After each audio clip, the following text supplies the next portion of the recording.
What's up everyone, how are you all? Today we are back with another amazing Naruto story. What if Naruto controls shadows? If you enjoy then please like, share and do comments, and also check the description box to original creator of this beautiful creation. So these two brats are supposed to protect me? The drunken old fool named Tazuna asked the Hokage in disbelief. You should be careful with your words, Tazuna-san. They may be young but they are ninja nonetheless. They have abilities that surpass that of a civilian by far, the Hokage warned his client. Yeah right, let me guess. Pinky here is perfect at stalking her duck-ass teammate and duck-ass is the master of brooding. Tazuna taunted and everyone frowned at the drunken man. You should be careful of your words. We can always deny you our services. The Hokage threatened as a vein grew on his head. The bridge builder paled at the older man's threat. So what do you think? Will you take the mission? The old man sighed and asked no one in particular. Team 7 and his assistant knew who he was talking to while Tazuna looked at the man like he was crazy. I will take it. It sounds too fishy to be true. Maybe there will be some fun for me. A bodiless eerie calm voice echoed through the room and Tazuna turned white as chalk. Well then you should introduce yourself, boy. Sarutobi smiled as he saw the client's distress. A slight chuckle was carried through the room as it began to collect itself in a shadowy corner of the room. A figure formed in the shadows and stepped out. There before everyone stood a 5 inches 8 tall young teen with long spiky red hair and cold blue eyes. He wore black leather pants with black steel-tipped boots, a open black leather jacket with a red stripe along his arms and a see-through mesh shirt. His hite was sewed into his leather belt around his waist. On his back was a huge sword. It had a long handle with upside-down skull at the end and a broad guard and horns at the end towards the handle. Behind the guard was a long-teethed skull with the broad blade seemingly coming from its mouth. The blade was at least 10 inches broad and 1 inch thick while it held the impressive length of 5 feet. So in total it was about 6 feet long and had this evil aura around itself making you shiver by just seeing it. My name is Uzumaki Naruto and I'm the last member of your protection team, Tazuna-san. He bowed to the shivering man with a creepy smile, showing his long sharp teeth. The man could only nod his head, not trusting his own voice at the moment. Then I would suggest that you prepare yourself and we all meet at the southern gate in 1 hour. Kakashi stated and escaped the room in a puff of smoke, hoping to get away from his creepy student as soon as possible. Naruto could only smile at his sensei's behavior and melted into the shadowy corner again. Without another word the genins left the room to prepare themselves. Just as Tazuna turned to leave, the voice of the old village leader stopped him. I would advise you to handle Naruto with care and respect. He may be a ninja of Konoha but he has no problem with killing a client if he gets aggravated. He isn't called the Bloody Fang of Konoha for nothing, the man explained. Tazuna just gulped and nodded before he left the room. The old Sarutobi just smiled and turned to his paperwork. With a swift motion of his hands forming a crossed hand sign, 3 more Sarutobi popped into existence. These 3 pounced at the paperwork with a determinate expression on their faces. Meanwhile the original walked over to his couch and pulled out a small orange book from his sleeve. With a perverted giggle he opened it only to be interrupted. You know, old man, these books will be your downfall one day. Naruto smiled as he stepped out of the shadow. Kami above, the old Hokage yelled as he jumped up only to see his surrogate grandson leaning against his desk having a rare smile on his lips. Naruto, what are you doing here? The Hokage scolded but Naruto shrugged as he turned serious. Listen, old man, he stated firm, and Sarutobi shut up. This mission is more dangerous than Tazuna wants to make us believe, he explained while he pulled a cigarette from inner pocket of his jacket and lit it. The man looked at the boy disapprovingly but couldn't say anything because he knew of the redhead's circumstances. What do you mean, boy? He inquired. I mean that the Wave Country is currently under the reign of Gato shipment. That got Sarutobi's attention. I think that we will encounter at least 1 missing nin C rank or higher. It's said that he has a thing for silent killings, so we could probably meet one of Kiri's missing nin. So you should upgrade the mission, the teen explained. Sarutobi analyzed his explanation and nodded. He moved to his desk and took out a scroll to update the mission from C to A and handed it to the boy. I'm making you the one in command. Should you encounter a missing nin above B rank, you will take command and lead for the rest of the mission with Kakashi as your second in command. The man explained and Naruto nodded. The team began to leave but stopped shortly before the shadowy corner and looked over his shoulder. "Oh, an old man?" he asked and Sarutobi looked towards him. "Tell Jiraiya-sensei not to peek at the hot springs. If I find out that he spied on her, I promise you that he has been a man for the longest time of his life." The boy warned and his eyes flashed white for a second before he vanished into the shadows. "I hate it when he does that." Sarutobi mumbled, a bit afraid for his old student. Near the hot springs, a white-haired man felt a cold shiver run down his spine. "I think I should pass on my research for today, or I think I will lose something very important to me," he thought, a bit scared, and shielded his groin involuntarily while he walked away to a bar. A group of girls in the hot springs felt a sudden relief and relaxed into the warm water. "Guess the pervert got scared off," they all thought with a big goofy smile as they soaked. An hour later, Team 7 and their client were at the gate. "Well, everyone expect Naruto. Now then, let's go," Kakashi ordered, and they began their journey. "Hey, where at that Naruto boy?" Tazuna asked as he looked around. "Don't waste your time. He is around." Kakashi just shrugged and he felt a shudder run down his spine. "I think I just pissed off the devil. I should learn to keep my mouth shut," he thought and eyed his surrounding careful. Just as they passed through the gate, a small shadow emerged from the gate's shadow into Tazuna's. The man felt a shiver and looked around but didn't see anything. So he just shrugged it off and followed his protection team, hoping that they wouldn't find out the truth. Hours passed and the little group didn't really make any advance. Because of the old bridge builder, they were forced to move at civilian pace, which made them quite a target for enemies. It was late afternoon as something caught Kakashi's eye. There further before them was a puddle of water, even though it hadn't rained in days. He decided it would be a good test for his team to see how far advanced they really were. Without any sign of interest, he switched with a log that he had hanged into a copy of himself. Just as he predicted, the puddle was a trap. The team passed it and out of it came two masked ninja with the evil glint in their eyes. They jumped the unprepared team and client and cut his copy into pieces. To his disappointment, they behaved like bloody rookies. Sakura and Tazuna froze up like statues and Sasuke charged head-on, only to be smacked away like a simple fly. He just wanted to intervene, but he knew he was too late. His team was doomed. "Fuck, where are you, Naruto?" he thought in panic. The attackers threw their chains at Sakura and Tazuna only for something unexpected to happen. Out of the bridge builder's shadow, 4 black chains shot forward and deflected the incoming ones. They hovered around the two in a protective manner like they had a mind of their own. A eerie cackle echoed through the area that made everyone freeze up. Suddenly a black hand shot out of the mon's shadow and began to pull an evenly black figure with white glowing eyes out of it. As it had fully emerged the shadow, the darkness began to retract and revealed tanned skin along with black leather clothes and a giant sword.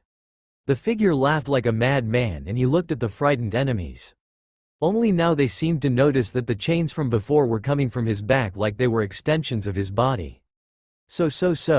Well, the demon brothers of Kiri. So I was right that Gato would hire someone like you. He chuckled with his creepy smile showing his fangs. The brothers looked at him in sheer terror. They knew who they were facing. An enemy so strong that they would never stand a chance. Before them stood the bloody fang of Konoha. Gozu whispered, afraid. "So you know me? Then I don't need to waste time to introduce myself." Naruto gave them a soft smile. Then he tilted his head and the smile changed into a predatory smile. "Now let's have some fun." He cackled and ran in between them, grabbing their faces in the process and dragging them into the forest. Team 7 and Tazuna looked in the direction their companion had dragged the two missing nin with such ease, showing them once again why he was a special jonin and they just mere genin. Though they shivered at the thought of the two enemies' fate. Ear-splitting screams echoed through the forest and they flinched in fear. The scream sounded of fear and pain, but most overall of true terror. Just the thought what he was doing to them made them piss their pants. Minutes of terror-filled screams passed till they fell silent. Kakashi had used the time to rejoin his team and client and soothe their worries. 10 minutes later, the sound of breaking branches made everyone look into the dark forest. Naruto emerged happily whistling while juggling 2 scrolls between his hands. "Naruto, what happened?" Kakashi asked, a bit fearful. "Let's just say that they didn't want to cooperate at first, but as you know, I can be very convincing." Naruto's smile vanished into a neutral face. Kakashi took a step back, not wanting to anger the young Jonin any further. He once had a talk with the teen and he still had scars to prove it. What's in the scrolls, Naruto? Sakura asked carefully. Oh, in these? Only the remains of the recently deceased demon brothers. He shrugged and put the scrolls into a seal on the inside of his jacket, not that the others knew about that. Truth be told, only in one of them were the remains of the deceased brothers while the other one held his new acquired food. So Tazuna-san, I believe you have some explaining to do. Naruto stared at his client and stressed the honorific. I don't know what you mean, the old man began to sweat. From my interrogation I got the informations that these two along with Zabuza the demon of the hidden mist were hired by Gato to get rid of you. Now tell me, old man, why does that fat midget want your death? He inquired, a bit angered. Tazuna was now pale as death and he looked like a deer in the headlights. He began with a shaky voice. Don't you dare to lie to me or you will get to meet a side of me that only a few have ever met and even less survived. The teen snarled, baring his fangs. Don't you think it's enough, Naruto? Kakashi tried to soothe the teen's anger. With a heavy sigh and a short snarl he turned around and continued the journey to Wave. Come on, we have a mission to finish, he growled while looking over his shoulder. The others could have sworn that they saw his eyes flash white for a second but shrugged it off, hoping that he would continue the journey in silence, not wanting to deal with his anger. They had once seen the boy in action. To be precisely when their sensei, make that former sensei, Mizuki attacked him as he entered the classroom and Naruto grabbed him by his throat and ripped him apart, making quite a mess. His sensei, the Toad Sannin Jiraiya, just stood the door and watched the scene, not intervening with his students' actions. After that no one dared to attack him. Though he and Sasuke had been friends long before Naruto had left the village with 6 years, they were still good friends despite the teen's short-fused temper. During the walk he sunk deep into his own thoughts, walking only by instinct. Flashback. You should be careful to not let your anger get the better of you, boy. Jiraiya warned as he sat down after one of their little spars. Oh, shut up, sensei. I'm totally in control. Even Nei-san says that I'm fine. A younger Naruto huffed. You shouldn't believe everything the fox tells you. Foxes are born pranksters after all, the old man stated dry. I trust her as much as I trust you, Jiraiya. If it hadn't been for the regenerative abilities she provided me I would have never lived through the transition, and you know that, the boy warned. I know that, and like you I'm thankful for that, but she is still a demon. The Sannin just sighed and leaned against a tree. She may be a demon, but then again, what am I? I'm not a human anymore, that's for sure. The boy smiled and leaned against a boulder as he lit a cigarette. The Toad Sannin looked at the boy with a frown. You know that I don't like it when you smoke. You are too young for that. The man frowned. And you know that I don't care. Heck, I can't even get lung cancer even if I wanted to. Naruto blew a bluish cloud in the air. I know, but it's just, you're technically way too young to smoke even with your Kekkei Genkei. The Sannin said, not thinking about what he said. Naruto flinched at the mentioning of his Kekkei Genkei. Its activation was the hardest and most painful experience he ever had. If it hadn't been for the Kurami-chan's healing factor he wouldn't have survived it. Jiraiya finally realized what he had said and looked guilty at his young student. I'm sorry, Naruto. I didn't mean to. He began, but Naruto interrupted him. Don't worry about it, sensei. It happened and you can't take back what was already said. So just forget it. The short-haired redhead shrugged. Flashback end. Naruto snapped out of his thoughts as Sasuke threw a kunai into the bushes at the side of the road. While Sakura walked over to check if he had hit something, Naruto sharpened his senses to his surroundings. Then he heard it, a whirling sound that came closer, a high velocity. Everybody down, he bellowed and pulled Tazuna to the ground as the other did so too. Just as they ducked, a giant sword flew over them and embedded itself in a tree. Its wielder appearing on the long hilt and smirking under the bandages on his face. He jumped of his sword, pulling it from the tree in a swift motion and placing it on his shoulder. Well, Kakashi the copycat nin. What an honor. Well, Kakashi the copycat nin. What an honor. Zabuza smiled under hid bandages as he eyed the team that was supposed to protect his target till his eyes fell on a red head. He gulped. Why?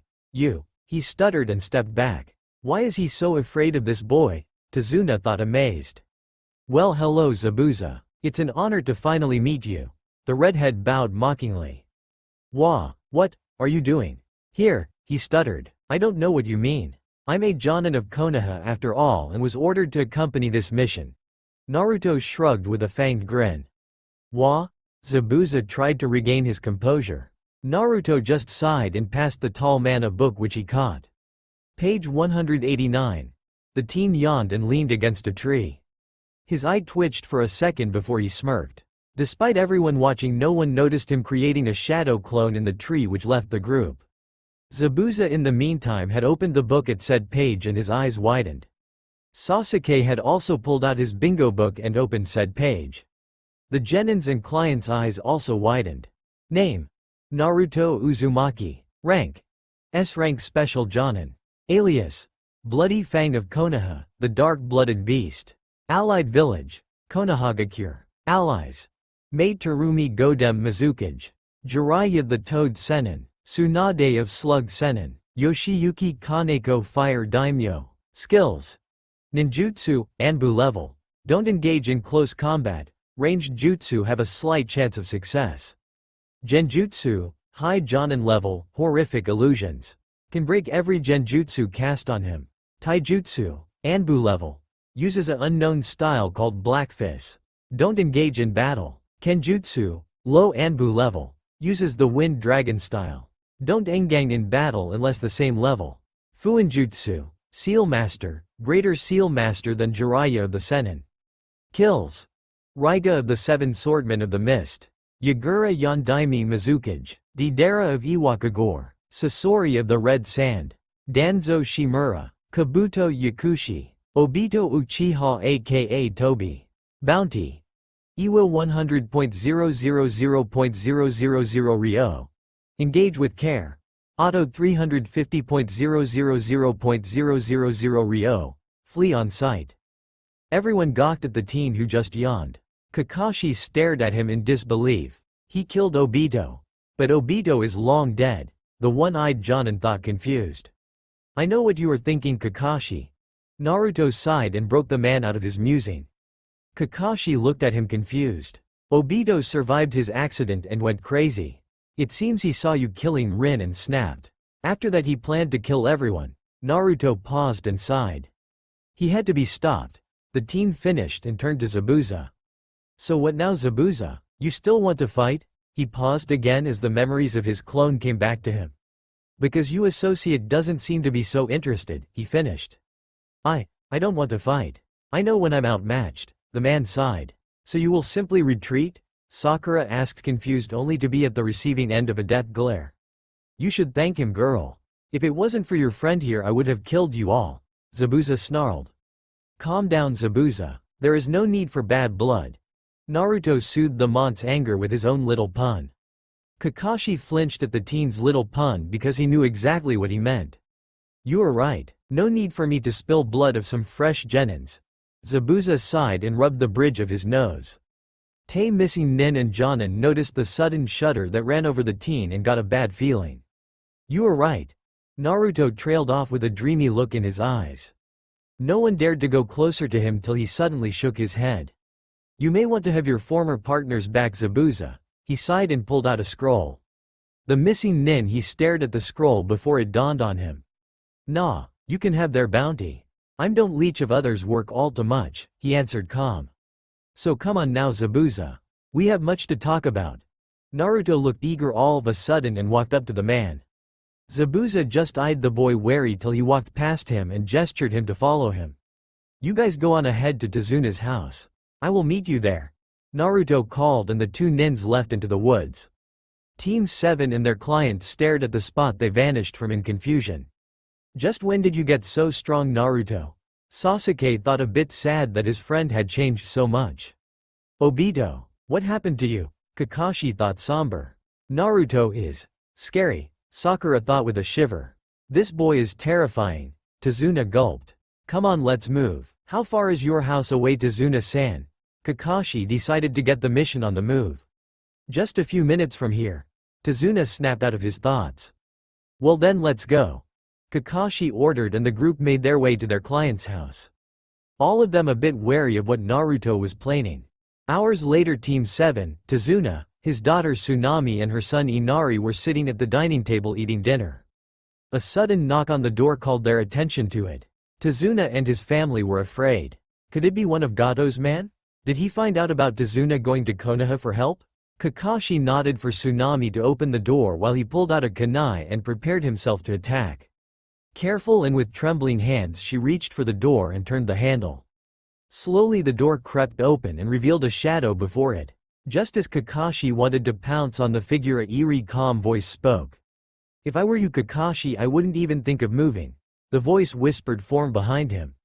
He could feel cold steel on his neck and realized that the figure was already behind him. But he also recognized the voice. "Oh, it's you, Naruto." Kakashi tried to sound relaxed, but the teen noticed the slight tone of fear.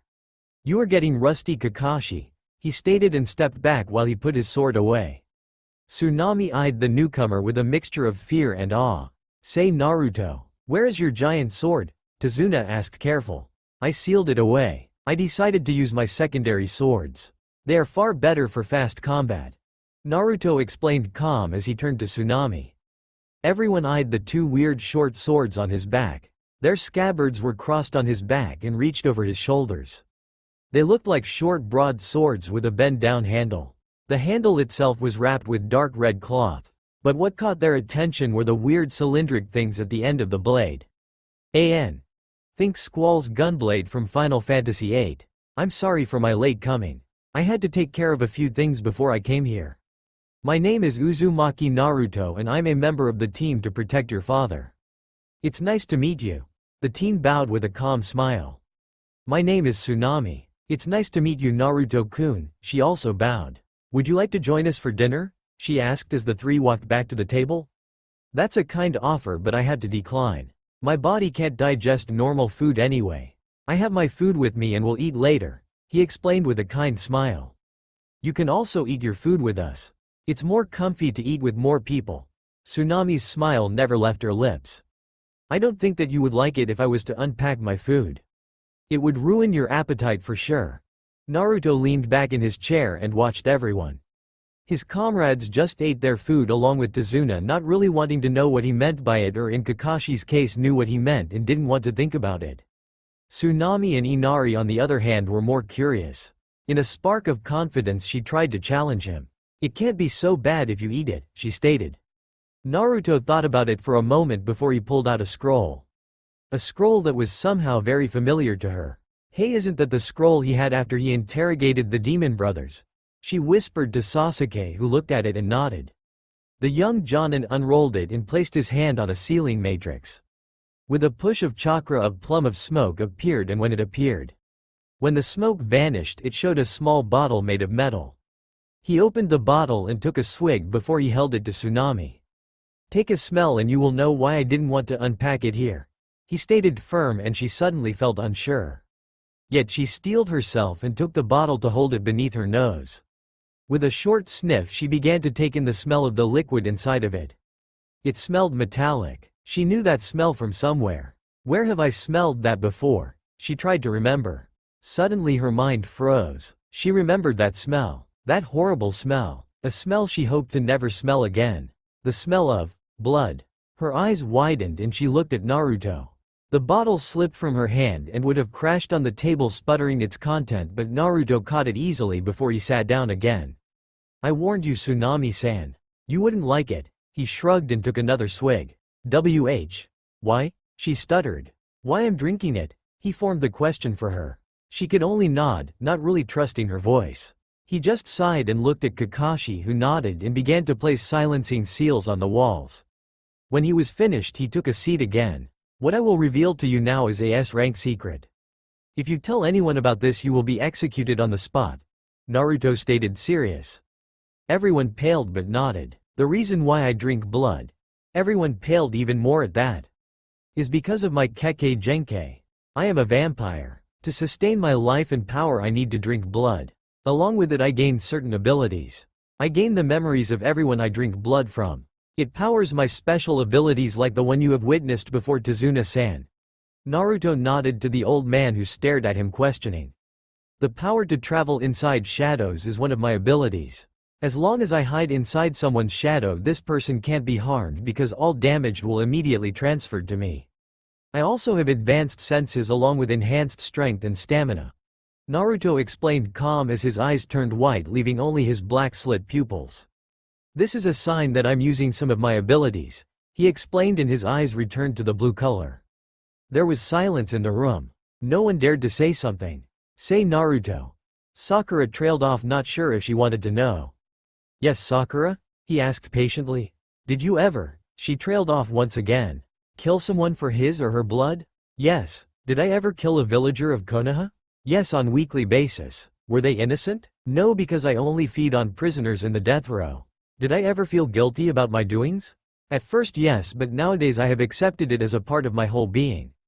I am a vampire, a servant of the Shinigami herself, blessed by her herself.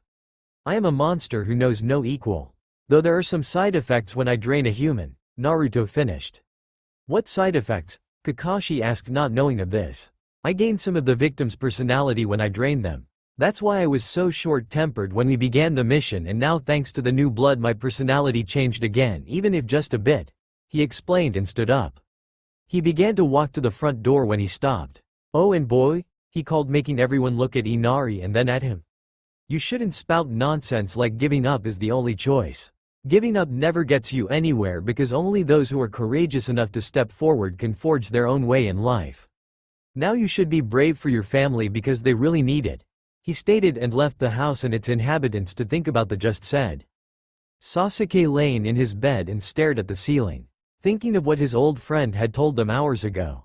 Flashback. Sasuke and his mother sat on the veranda of their house and looked at the garden. Foot tapping from behind alerted them to the presence of a visitor. Sasuke turned around and looked over Makoto's shoulder. The door slid open and revealed Itachi in his full Anbu gear, only wasn't he wearing his mask. Itachi ni! Sasuke yelled and bolted for his big brother. Itachi laughed and picked the black blur up as he reached him. Hey there, Sasuke. How are you? I hope you are not causing any trouble again. He laughed and Sasuke pouted, childish. You're home early, son. Makoto smiled as she walked over to her sons. Suddenly a somber expression crossed his face and his eyes hushed to the side.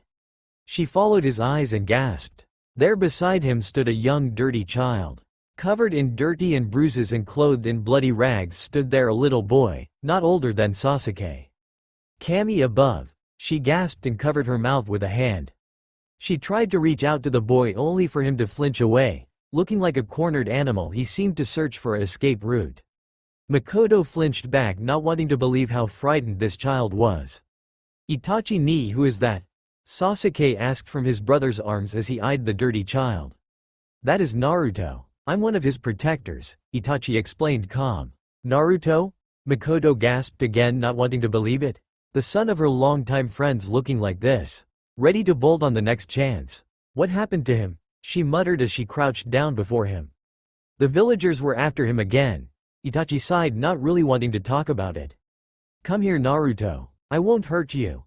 Makoto whispered to the boy only for him to grab Itachi's leg and hide his face in it. He is too afraid of anyone beside the Anbu Corps. I hoped he would open up a bit, but it seems like the villagers finally succeeded and broke his spirit. He is nearly apathetic to everyone. It's like he isn't even there anymore.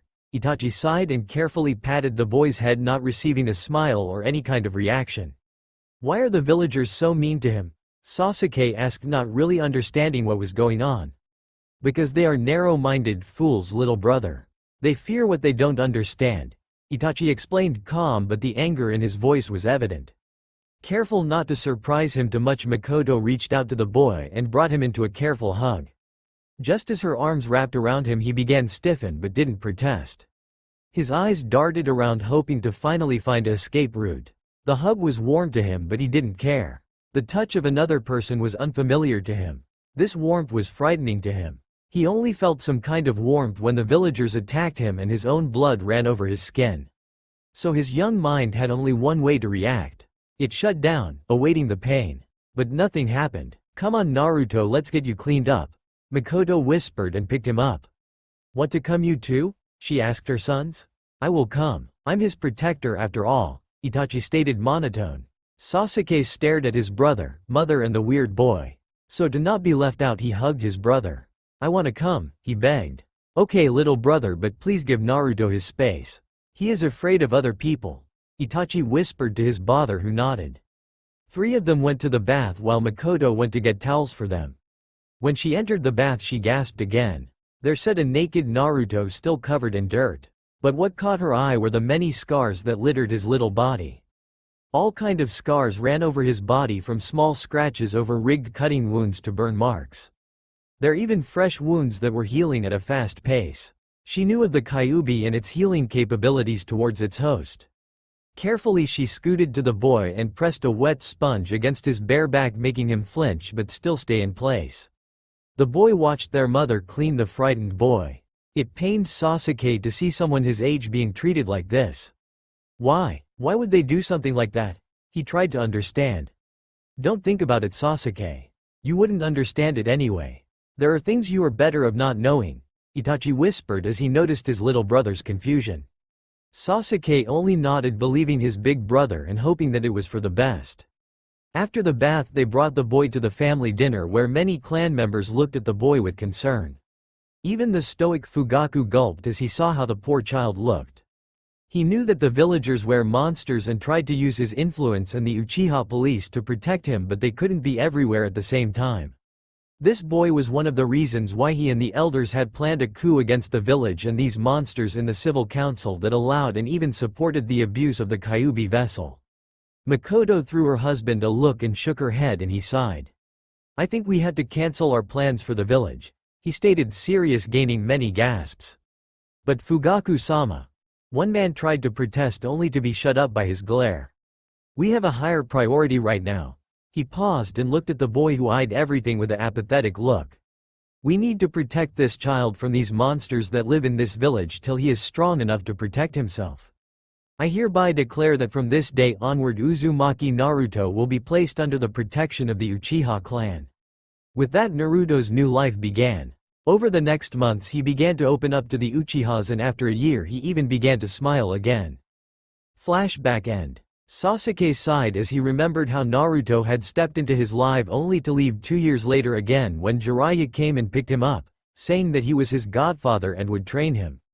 The perverted Sennin didn't make it out of the compound unharmed. Many of the clan had made a space for Naruto in their hearts and punished him for abandoning the boy for so long. He didn't even dare to make any kind of research for the rest of his stay in Konoha.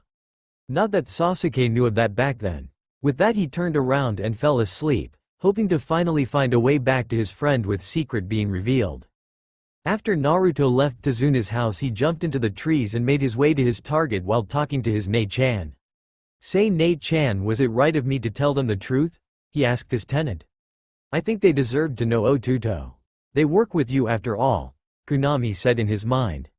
"I think so too, but I just don't like people looking at me like I'm crazy," he sighed. "I know what you mean," she sighed. Naruto stopped on a branch and looked down. He stood before a large mansion. "This little fucking midget," he snarled as the smell of and fear swang by him. "Calm down, Otuto. No need to explode right here. You better make him suffer," Kunami snarled, also pissed. With that, the teen vanished and reappeared on the roof. He crouched beside a window and opened it silently with a kunai. Without making a noise, he slipped inside and sneaked over the beams and looked for his target. Finally he found the man. Gato was truly a midget. He thought Zabuza had exaggerated when he told him about the idiot who hired him. This time the teen slipped into the shadows of the intermediate ceiling and fell to the ground right into the shadow of a flower pot. From there he watched the room and was disgusted. There in the king-sized bed lay 5 naked women. This fat midget had disgraced them and covered them in his liquids. A snarl escaped him as he analyzed the situation. "You are a dead man, Gato," he thought, angry, and could feel that Kunami agreed with him. Naruto slipped into the next shadow and then into the next till he finally reached the shadow of the desk at which the man sat. He then entered the man's shadow and gained control over his body. "Good thing that you found a way to enter someone's mind, though their shadow." Kunami smiled at her brother. Naruto sent her an evil smile, knowing full well that she also enjoyed it to smash some bastard's soul. Gato didn't even know what came over him as his mind was set to sleep and Naruto took control. Forming a clone inside Gato, he left the body and materialized beside him. I will raid his safe and you will call his men together. You know what to do. The original stated serious as he walked over to a self-portrait of the bastard. Gato only nodded and left the room. Naruto ripped the portrait of the wall, gaining the attention of one of the women who was actually awake. Fast he turned to her and made soothing gesture. I'm here to help. Gato won't hurt you anymore. He soothed her as he walked over. She began to sob and grabbed his jacket. Her sobs actually woke up the other women and they stared at the teen. Don't worry, I will bring you out of here. Are there more? He asked quietly, not to frighten them. There are more. In the dungeon, one whispered. I will free them once I have raided all of Gato's belongings. By that time my partner should have cleared a path for us to leave through. He stated firm while creating a clone, shocking the women. Don't worry, I'm a ninja from Konoha. He smiled and switched with the clone. With that the clone soothed the women while he cracked the safe. When he opened it he couldn't help but whistle. In it were many scrolls and a huge load of cash. Quickly he pulled out 4 sealing scrolls and sealed everything up while reading the account books in the safe. One scroll held all the money Gato had stolen from Wave with some extra money along with all right on his company. Another one held Zabuza's payment. Naruto was a monster but he knew that the man and his companion needed the money. The third held the rest of the money that he would keep for himself. And finally the last one held all the scrolls from the safe. The scrolls held secret clan jutsus. Everything. Ninjutsu, taijutsu, kenjutsu, fuinjutsu and kinjutsu. They were too dangerous to leave them in civilian hands. In the meantime Gato had rounded all his men for a discussion. Why did you call us Gato-san? One thug asked. Oh, I just wanted you all in one place for a little surprise, he grinned. What kind of surprise? Another idiot asked. Gato's grin grew even further. Your sudden demise, he yelled. Immediately hundreds of clones emerged from the shadows and killed everyone present. When all of Gato's men were dead the clones turned to Gato. Everyone, henge into the thugs that you killed and pretend to be them. Seal up every body for that we can get money and incarnate the rest. Leave no trace behind, Gato yelled. The clones did just that and went to work. With that Gato went back into his mansion. Meanwhile Naruto had freed the rest of the slaves and got them some clothes to cover their bodies. They left the mansion just as Gato entered it again. The women whimpered as they saw the midget with his guards. Don't worry, that's not Gato. Naruto soothed them and they looked at him weirdly. Hey boss, everything is going as planned. Gato stated firm, confusing the poor women further. Don't worry ladies, I'm controlling Gato right now. He has no free will at the moment. He would even kill himself if I told him to, Naruto explained. The women stared at him in disbelief and he shrugged. Gato, slap yourself in the face, he deadpanned. Gato did as told and slapped himself hard. The former slaves stared at the two in disbelief. Come on, let's get going ladies. I want to have you all at home by morning, Naruto stated. He wanted to walk outside but was stopped by Gato. You should wait a bit boss. It's quite messy outside, he stated firm, not wanting to let the women see the mess he had created earlier. One woman or more of a girl his age was actually more curious than afraid because of her suffering. She stepped outside and gasped.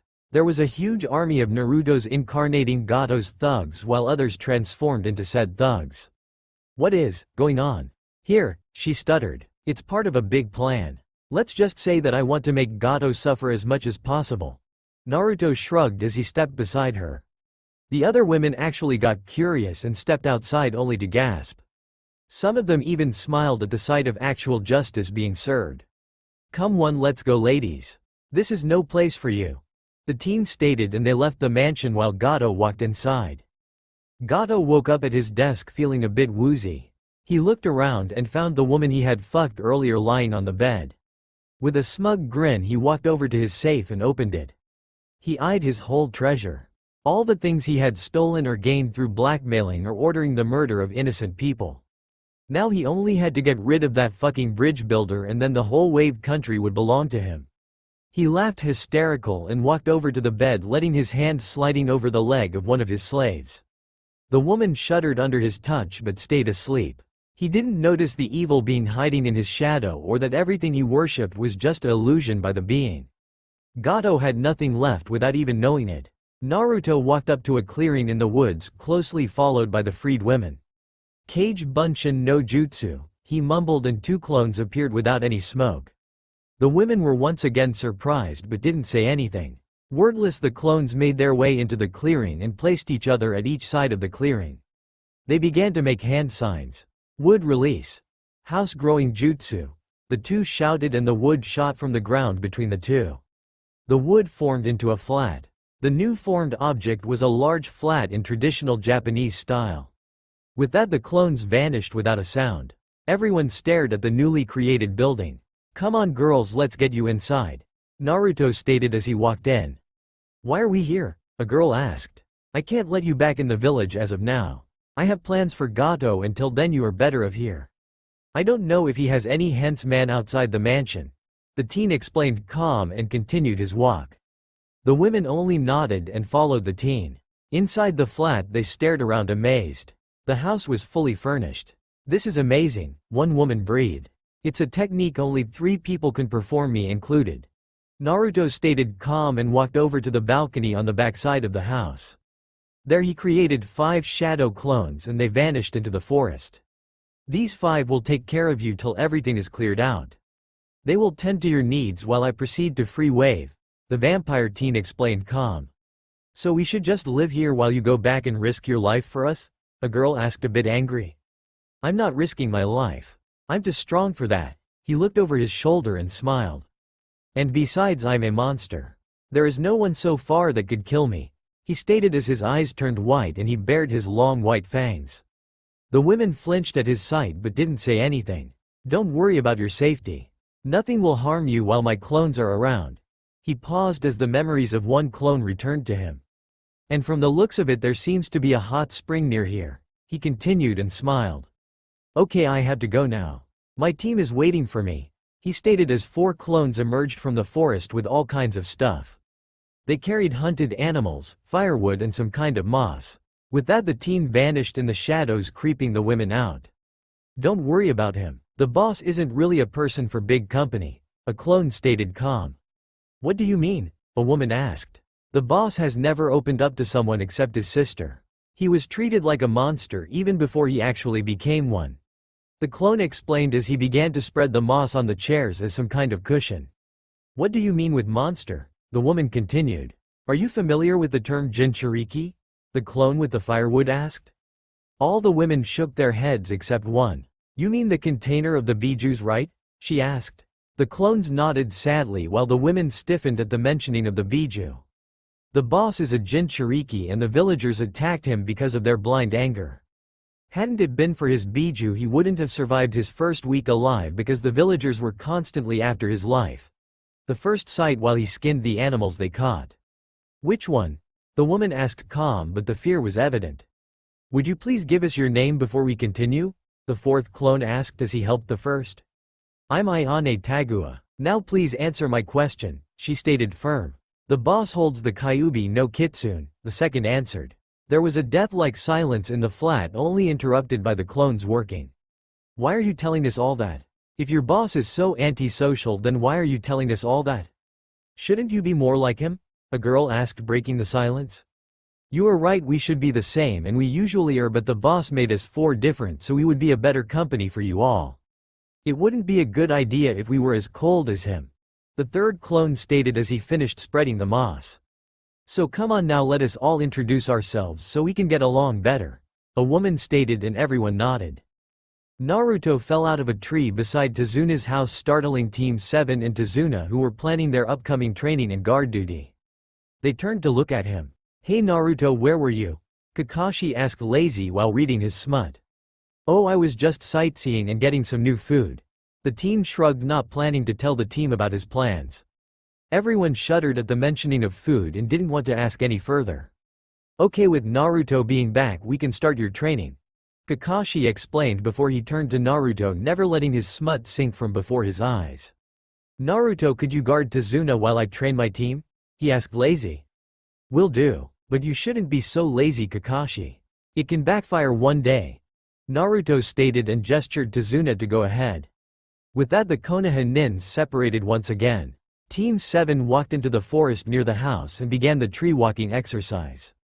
Meanwhile, did Naruto and his client reach the bridge. They were greeted by only 4 men. Morning Akudo. Where is everyone else? Tazuna greeted his co-worker. Morning Tazuna. There is no one else except us 4, Akudo stated sadly. What do you mean? Tazuna looked shocked. I mean that there is no one except us 4 who are willing to risk their lives for this bridge. Gato is brutal. Akudo sighed and rubbed his lower arms. Don't worry about Gato. He won't harm any of you as long as I'm here, Naruto stated firm. And your kid? Another worker asked. I'm a Jonin from Konohagakure and here to protect the bridge builder Tazuna along with his family and co-workers. My name is Uzumaki Naruto. Naruto introduced himself. The bloody fang of Konoha? One worker whispered, a bit afraid. Don't worry, as long as I'm here there will come no harm to you. Naruto gave a fanged smile and created over 20 clones. These guys will assist you in any way you might need them. Just don't ask them too much or they can get aggravated. Naruto explained and leaned against the fence on the border of the bridge. With that, everyone went to work once again and with brightened up spirits. Things seemed good for the people of Wave once again. Time skipped 3 days. Naruto wandered through the forest to ease his mind, while his clones took care of Tazuna and the bridge. Suddenly he felt something and smiled. Well, hell, Haku, how are you doing? The teen asked seemingly no one. Just then a hunter nin fell out of a tree behind him and landed in a crouch. Hello Uzumaki-sama, Haku stated monotone. Please stop that, Haku. We are the same age. There is no need for such honorifics, the teen stated. Haku just bowed and Naruto groaned at the teen's behavior. Very well, Naruto-san, he stated firm while Naruto face-palmed. So how is Zabuza doing? He changed the topic. Zabuza-sama is bored out of his mind. He wishes to know when you plan to move. The other teen snickered. Finally, you are showing some emotions, Haku, the vampire thought. Then tell him that we move tomorrow afternoon. Naruto smiled and Haku left an ice shunshin. Interesting. A Hyouten user. Maybe a Kekkei Genkei. I should ask him later for a bit blood, Naruto thought with a smile. With that he also vanished, but in his characteristic lightning shunshin. Flashback. Zabuza followed the vampire teen into the forest. In a clearing they came to a stop and leaned against a tree. So what do you want to talk about, Bloody Fang? Zabuza asked careful. First call me Naruto. Second, how about you come from out Haku? Naruto explained, called the last part. Zabuza's eye twitched but gave a short nod. Right then the hunter nin fell out of a tree and walked to Zabuza's side. So what do you want, Naruto? Zabuza asked again. I have a plan to get rid of Gato, the teen stated blunt. What do you mean? Zabuza growled with the edge of anger in his voice. Don't worry, Zabuza. I will give you guys your share once everything is over. The teen yawned bored as he looked at his fingernails. What are you planning, boy? Zabuza asked curious. I will give Gato a spectacular end and free the Wave Country. Last time he might have escaped me, but not this time, Naruto stated firm and cold. This sounds interesting. Tell me more. Zabuza smiled under his bandages and leaned forward. Flashback end. Naruto reappeared near Tazuna's house and was greeted by Tsunami doing the laundry. Hello Tsunami-san. Can I help you? Naruto greeted. Hello Naruto-san. Thank you, but you don't have to worry about it. You have more important work to do, she greeted. Don't worry. Your father and the other workers are safe. I have my clones watching them. The teen explained and picked up a piece of cloth. Without further protest she accepted the teen's help and they worked together in silence. Tsunami-san. They paused and she looked at him. I have to ask something of you, he continued. What can I do for you? She asked with her usual beautiful smile. I want you to bring the whole village to the bridge tomorrow afternoon, but keep the children home, he explained while he hung up another piece of cloth. Tsunami stared at him confused while continued to hang up the clothes for drying. Why? She asked after a few moments of silence. I want to show Wave the spectacular end of its tyrant. Naruto gave her a fanged smile that gave the woman a shiver down her spine. But why shouldn't the children be there? She asked with a queasy feeling in her stomach. Because it will be pretty brutal. Naruto smiled as he picked up another piece of cloth. With that the two continued their work in silence and walked into the house. Just before they entered he created a clone that left for Team 7. The shadow clone crouched in a tree and watched Team 7 train. They were still trying to get the tree walking down. I should have a talk with Kakashi about his lax training in the near future, he thought and eyed the team. Kakashi leaned against a tree and read his smut as usual with a perverted giggle from time to time. You lazy idiot, the clone sighed. Sakura had her hands on her knees and was panting hard. She was obviously tired. I thought you had upped your training after the academy. I think I will give you a new training plan once we return to the leaf, he thought as he watched the pink-haired girl. Sasuke was still working hard but the exhaustion was visible on his face. He definitely used way too much chakra in his attempts on the technique. You are too serious, brother. You need to be more relaxed, otherwise you will never master it, he thought as he watched the boy he saw as a brother. With that he fell beside the older Jonin. You should pack away that smut and keep training your team, Kakashi, or I will do the former for you, the teen growled. Kakashi jumped as he hadn't noticed the teen landing beside him. Fast as lightning he put the book in his pouch and stared at the teen wide-eyed. Naruto, when did you get here? He asked startled. I observed your team's training for half an hour before I talked to you, he stated calm and continued to look at the two genin. And what do you think? Kakashi asked nervous. I think we need to have a serious talk when we return to the leaf, Naruto explained with eerie calmness. Kakashi gulped at the thought of a serious talk with the vampire teen. Don't worry, I will take Sakura under my tutelage for a while. You take Sasuke's training serious for once. The two are far behind the other teams. Once I finished my training with Sakura, she will be a real kunoichi. With her being stronger, she and Sasuke can be a real team, Naruto explained and stared off in the distance. Are you sure? I don't think the council will allow that, Kakashi whispered. I give a fuck what the council says. If they try anything, I will expose all of their dirty little secret. After all, Jiraiya isn't the only one with a big spy network. The teen smiled, letting one of his fangs poke out between his lips. And by the way, I have the old man on my side, so they won't be a problem at all, he finished and pushed himself off the tree. Oh, and tell the two to get some rest. We will meet Zabuza and his associate tomorrow, he said and puffed out of existence. A shadow clone? I didn't even notice it. I thought he was the real one. Kakashi thought a bit down at being tricked like that. I guess I will break the news to them once we get home, he sighed and pushed himself from the tree. With that, Kakashi called his team to call it a day and they left to get some rest. The next afternoon, Team 7, Naruto and the workers worked on the bridge waiting for the start of the next events. Nobody except the Jonin noticed the suddenly thickening mist around them till it was too late. Kirigakure no Jutsu was heard by the ninja and everyone was on the feet. Shit, is Zabuza already here? Sasuke whispered to no one in particular. Goken no Seigen Jutsu, Naruto whispered without anyone hearing it. Don't worry, Sasuke. I have it already covered, Naruto stated calm as he pulled out a cigarette and lit it. That earned him a scowl from the black-haired teen. Naruto, since when do you smoke? He asked.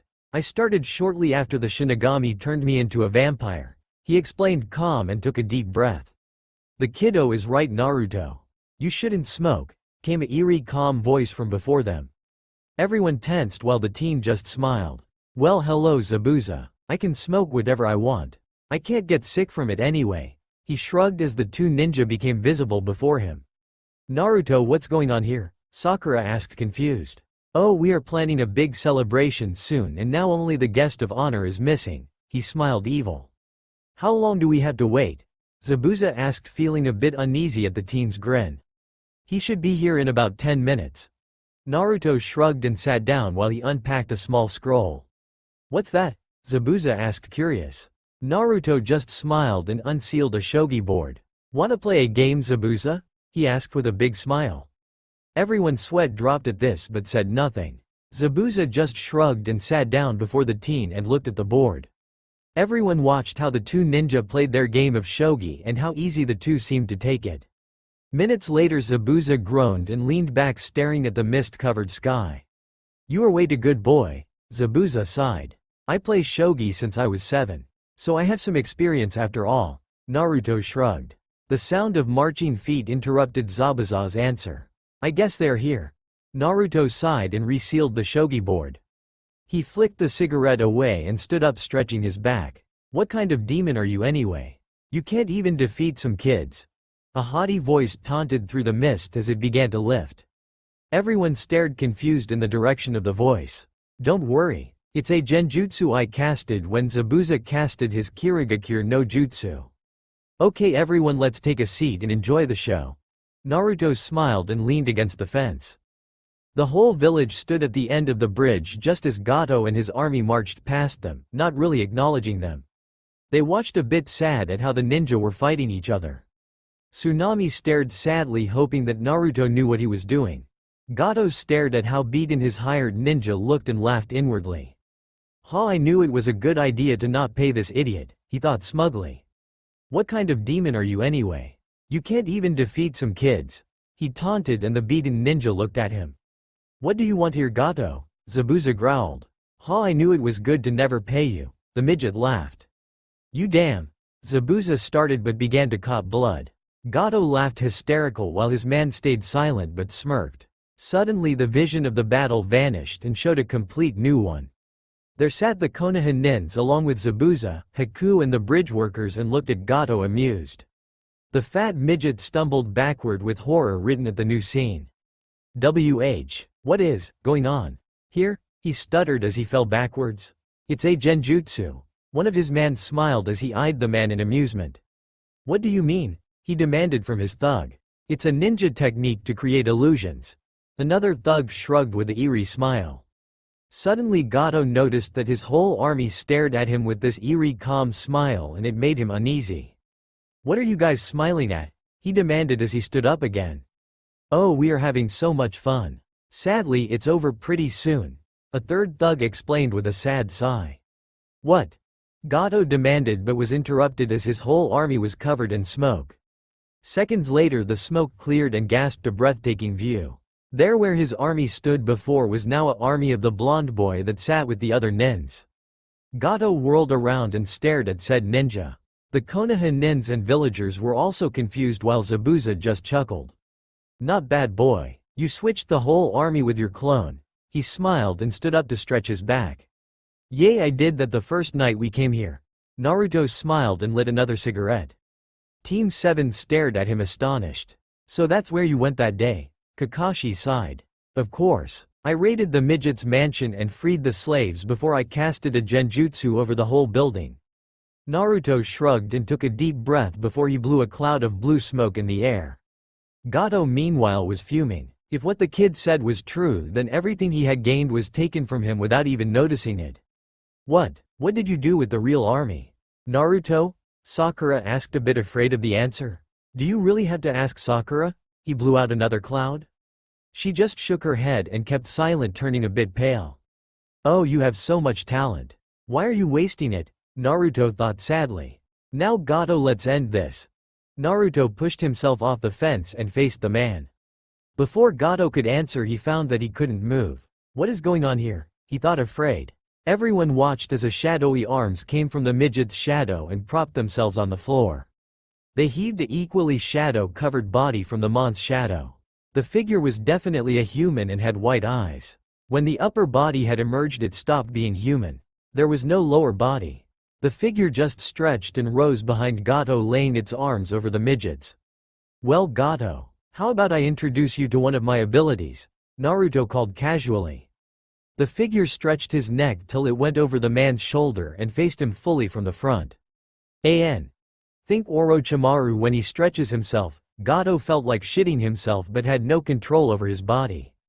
Come on my boy, finish it. Naruto called to the shadow, which turned to him and nodded as an eerie white glowing smile appeared on its face. With that it formed a shadow kunai and put it in Gato's hand. Slowly he guided the man's arm upwards towards his throat. Gato stared at the knife with fear in his eyes. He wanted to plead for mercy but he still couldn't move. Then the kunai reached his throat and touched his sweating skin. The shadow looked at his boss for a last confirmation and got a nod. With that he pulled back the kunai and rammed it into the midget's throat. A painful gurgling came from him as he slit his throat from one side to another. The sickening sound reached everyone because the villagers had walked over to see what was going on. Everyone turned pale as they saw the violence that the shadow displayed. Some even threw up. Finally the smile on the shadow grew even bigger as he ripped the jacket open, revealing dozens explosive tags. "Do it!" Naruto cheered with an evil smile. The tags ignited and exploded. The explosion ripped the man apart and covered the area in gore and innards. The tyrant Gato was gone and done for. Everyone stared at this show of violence in disbelief, but soon some clapped. The clapping soon changed into cheering. "You are pretty brutal, my boy." Zabuza smiled while he threw Sakura a sad look, seeing her puke over the bridge side. "I hope she gets in shape soon," he whispered. "Don't worry, she will." Naruto smiled as a shadow hushed into his own. "What's that?" Sasuke asked as he noticed the shadow. "That was the shadow I used to control Gato. He was somewhat of a shadow clone made from my powers." Naruto shrugged and rolled his shoulders as if they were stiff. "Come on, let's party for tonight," he called and walked to the cheering villagers while the army ended their existence in a big firework for everyone. The teen groaned a bit as he gained their memories but just shook his head. "Thanks for stopping the flow of memories, Nei-chan," he thought. "Don't worry, Otuto," Kunami smiled. He walked by and picked up a scroll one his clones had dropped and smiled. Everyone walked into the village where Naruto unsealed the content on a table. It was all the food and drinks his clone had taken from Gato's mansion. "Come on everyone, let's party," he yelled and everyone cheered. The party was big, bigger than everyone could remember. This was awesome. The children soon joined in and partied. As Naruto's clones brought the freed women from the forest, tears flowed from many. Seeing lost thought family members and friends. While everyone celebrated, Naruto walked up to Tazuna. "Hey old man," Naruto greeted. "What's up kiddo?" He laughed, slightly drunken. "I have something for you." He smiled and handed the man a scroll which he eyed confused. "What's that?" He slurred a bit. "It's all the money Gato took from Wave with interest and all documents of Gato's company." He smiled and Tazuna's face fell for a second. He seemingly sobered instantly at the teen's words. "Wah!" He tried to make sense. "That's not all." Naruto smiled and leaned forward. "I have gotten a word to the fire daimyo a few days ago and he likes my idea." He whispered to the now sobered man. Tazuna looked at him confused. "He acknowledges my idea of giving you the title of the Wave Daimyo. He also got the other daimyos to like the idea." He smiled at the shocked expression on Tazuna's face. You, he stuttered. "You just have to sign these papers and you are officially the new Wave Daimyo." The teen shrugged and pulled out a document. Right then and there the man fainted. Tsunami looked at her father and Naruto confused before he nodded to her to come over and explain what he told her father. He also handed her the documents along with the scroll he picked up from Tazuna. "I think you should take control of Gato's company from now on. I think it would be the best for Wave if you continue it." Naruto smiled and went to have a blast himself, leaving a stunned Tsunami behind. Meanwhile Inari stared at Naruto the whole time. He had tried to follow him the whole time but failed miserable as the teen moved faster than he could. After Naruto's little speech at the beginning of his stay, Inari had thought about it. Sadly, Inari had to acknowledge that he was right and tried to better himself. He had stopped thinking so negative and began to support his mother more. The next morning the whole village was silent. Everyone slept on the floor with happy smiles on their faces. They had a blast. It was the best party they had even from before Gato came around. Naruto sat under a tree and looked at the scene with a genuine smile. Zabuza walked out behind a tree and sat bedside the teen. "So what are you going to do now, Zabuza?" he asked the missing nin while passing him a scroll. "I don't know. I think Haku and I will join the resistance in Kiri," he shrugged. "Oh, don't worry about that." Naruto sighed and leaned back. "What do you mean?" Zabuza asked, curious after he packed the scroll. "You didn't read my bingo book entry seriously, did you?" the vampire asked with a sigh. "What do you mean?" the swordman inquired again. "I have killed Yagura a while ago. Mei-chan is the Godem Mizukage now. The war ended months ago. I thought you knew that and stayed only for the money." Naruto shrugged, ignoring the shocked expression on the man's face. "But, what about the Sanbi?" Zabuza wasn't sure if he actually wanted to know. "Don't worry about him. He's sleeping right now." Naruto shrugged. "What do you mean?" "I sent him back to God's realm where he will live in peace like he always wanted." Naruto explained casually as if he was talking about the weather. There was a sudden silence between the two and they just stared at the passed out villagers before them. Oh, that reminds me. Naruto began and Zabuza turned to him. Mei-chan says that you should move your sorry ass back to her or she will make fricassee of your manhood when she sees you again. You have 4 months. Oh, that was 3 months and 2 weeks ago. The teen snickered at the fearful look on the man's face. I have to go, was all Zabuza said and jumped up. He ran to Haku, picked him up and dashed away like a madman, hoping to get to Kiri before his time limit was over. Though Naruto could have sworn that he heard him mutter something. I will kick your ass for this when I see you the next time, brat. The man cursed and soon vanished from Naruto's sensor area. I guess things will get interesting. He smiled and closed his eyes with a calm smile. You can say that again, Otuto.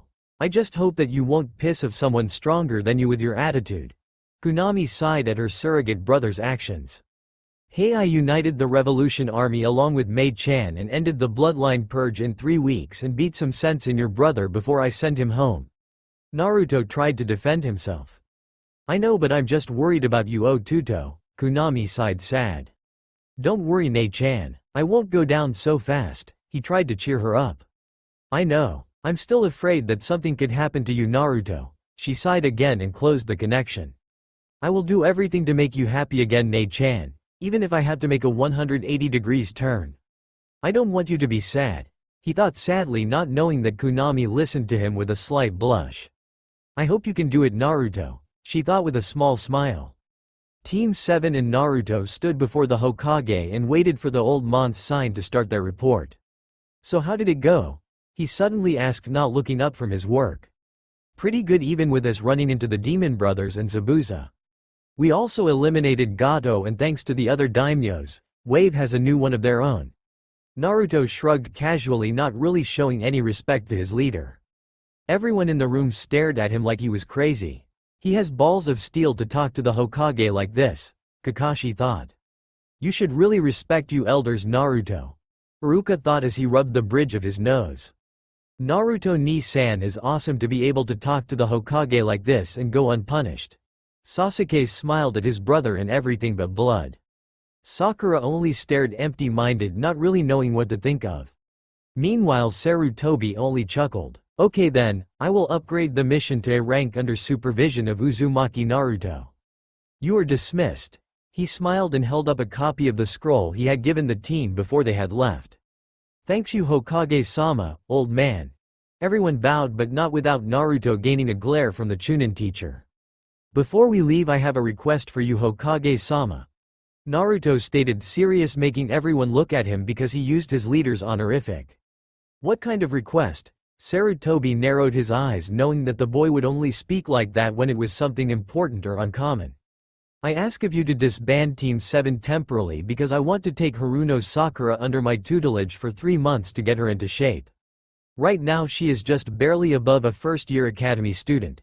He explained, gaining a wide-eyed stare from everyone while Sakura just hung her head in depression. Furthermore, I wish for Hitaki-san to take Uchiha-san's training serious and teach him the ins and outs of the Sharingan, and most importantly not to rely on its abilities only. He continued, and Sasuke smiled that his brother still cared for him.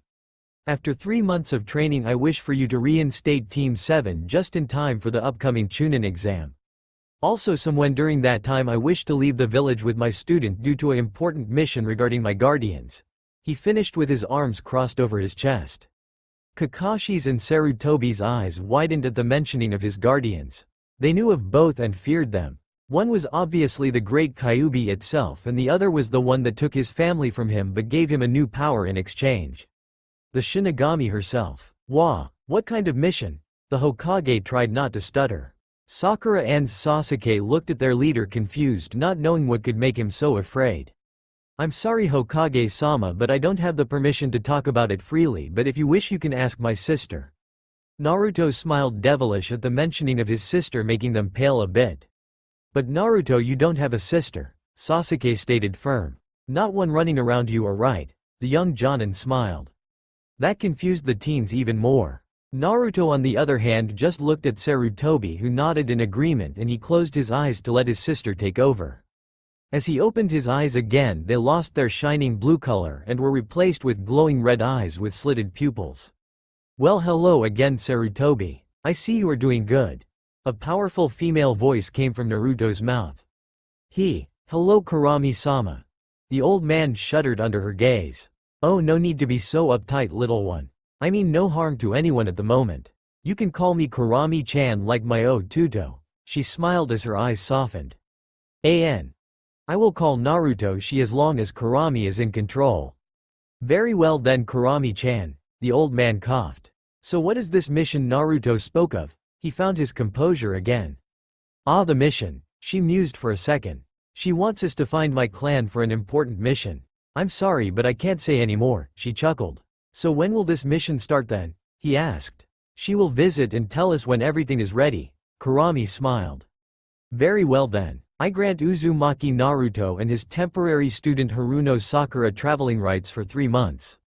Everything longer than this will be handled like an attempt to defect from the village. Team 7 will temporarily be disbanded and Uchiha Sasuke will be placed under the tutelage of Hitaki Kakashi. The Hokage stated serious as he eyed the mentioned 2 people. Sakura just stood there in shock while Sasuke tried to wrap his mind around the fact that his brother seemingly had a sister and that she lived inside of him. Kakashi just sighed knowing that if he didn't take Sasuke's training serious, Naruto would kill him if his family didn't find him first. Iruka was frozen in his place since Kurami took her brother's body. He knew of the Kyuubi but not that the 2 called each other siblings. To be honest, he was about to piss himself because he stood in front of the very thing that killed his parents and was too afraid to even move a muscle. To his fear she turned her sight to him. The serious look vanished and made place for a sorrowful one. I'm sorry Iruka. I know I can't undo what I did back then but I hope we can somehow move on and try to be at least on a neutral level with each other if we can't be friends. She bowed to him. He tried to answer but he didn't trust his voice. So he only nodded just as she rose her head again. She gave him a soft smile. Thank you Iruka. She smiled and turned to the Hokage. I guess I should go back now. Naruto is getting hungry. She smiled getting a shiver from the people. With that she closed her eyes again and let Naruto take over again. You said everything you wanted? He thought his eyes still closed. Yes, thank you. With that she went to sleep. I guess you want to know about another case? The Hokage asked knowing that Naruto was already back. No, he smiled and opened his blue eyes. I have enough food in my scrolls at the moment. After draining a whole army of thugs I have enough for a while. He shrugged and turned to the door. I will see you later old man and Haruno, he stated without turning around. Why, yes, she stuttered, come to my compound tomorrow morning 0800.